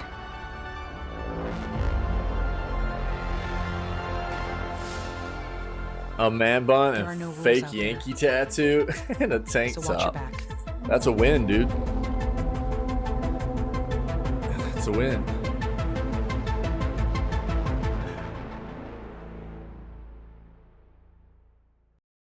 There's this one too. This is the trailer they've had out for a while, I think. You shake weight jam. Now nobody can see it. Pinky! Booty, baby. Are pretty funny, Gaps.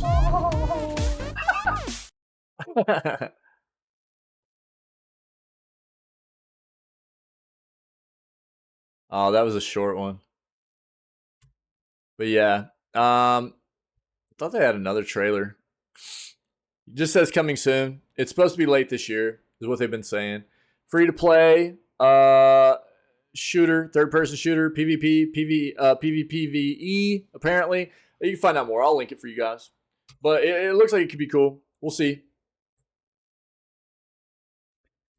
Austin Powers, yeah, dude. There you go. Xbox sale makes one of the best backwards compatible 360 games just $250. Game typically costs $10. Represents a saving of 75%. Only catch is this deal is only available 3 more days at the moment of this writing, which was yesterday's, for 2 more days then, I guess. So it's like 75% off. Limbo and Inside. These games are always on sale, dude. But you'll get about 4 hours of gameplay out of both, each one of them. They're made by the same developer. And Inside is considered to be the better one, but they're both supposed to be very good. So you can grab both of them for $7.50 right now. They've got trailers in here too. We've talked about these games a lot. I'll let you take a look if you're interested.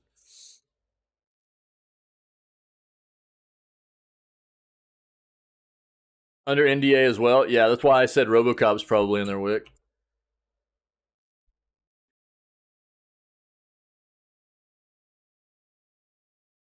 Wait, do what? Where at what?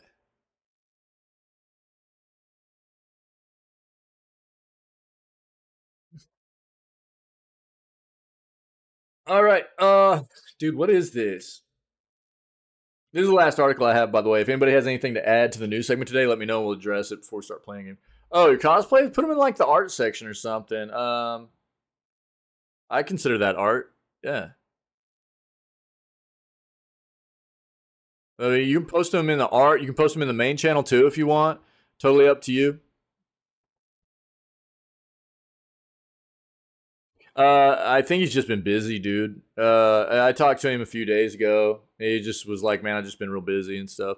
You know, he's on the other side. He's like, what, 14 hours ahead of us or something? So I think his schedule's wonky right now. But yeah, Poison, you can put him in you can put him in the art channel, you can put him in the main channel, you can put him in both. Good places for him, yeah. Either or both, whatever. Gamers rushed to buy Super Summer Bundle scanning for just $130 at checkout. Leave with dozens of games. What? That's a chunk of change, dog.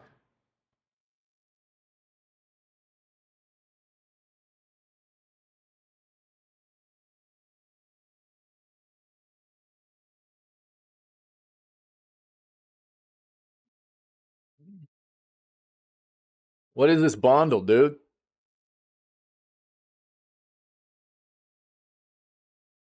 Yo, one second. Let me make sure this doesn't take me somewhere weird.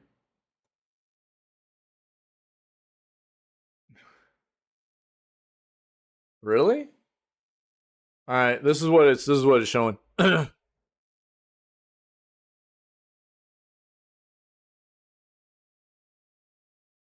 It says people are rushing to grab this. Are you kidding? Are you really?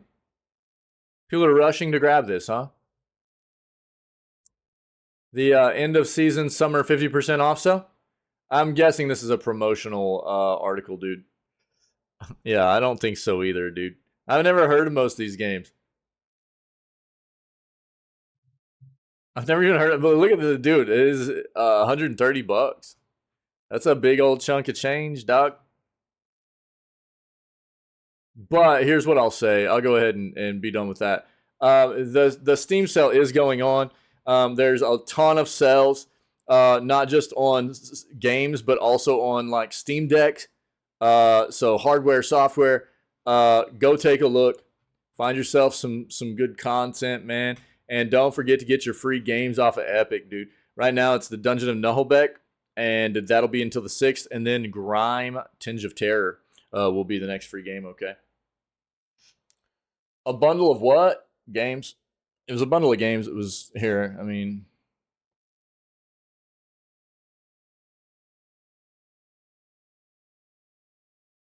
Wait, can you just pay attention, dude? You know what I mean?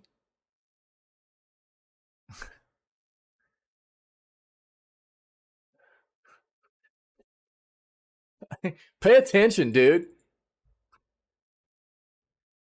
Talk so fast? What do you mean?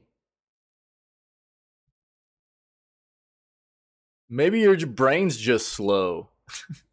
Who's the real 3-head?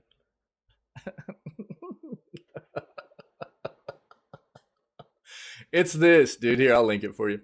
There's this like bundle. It would look like a promotional ad. I've never seen this bundle. I've never seen most of the games in this bundle either.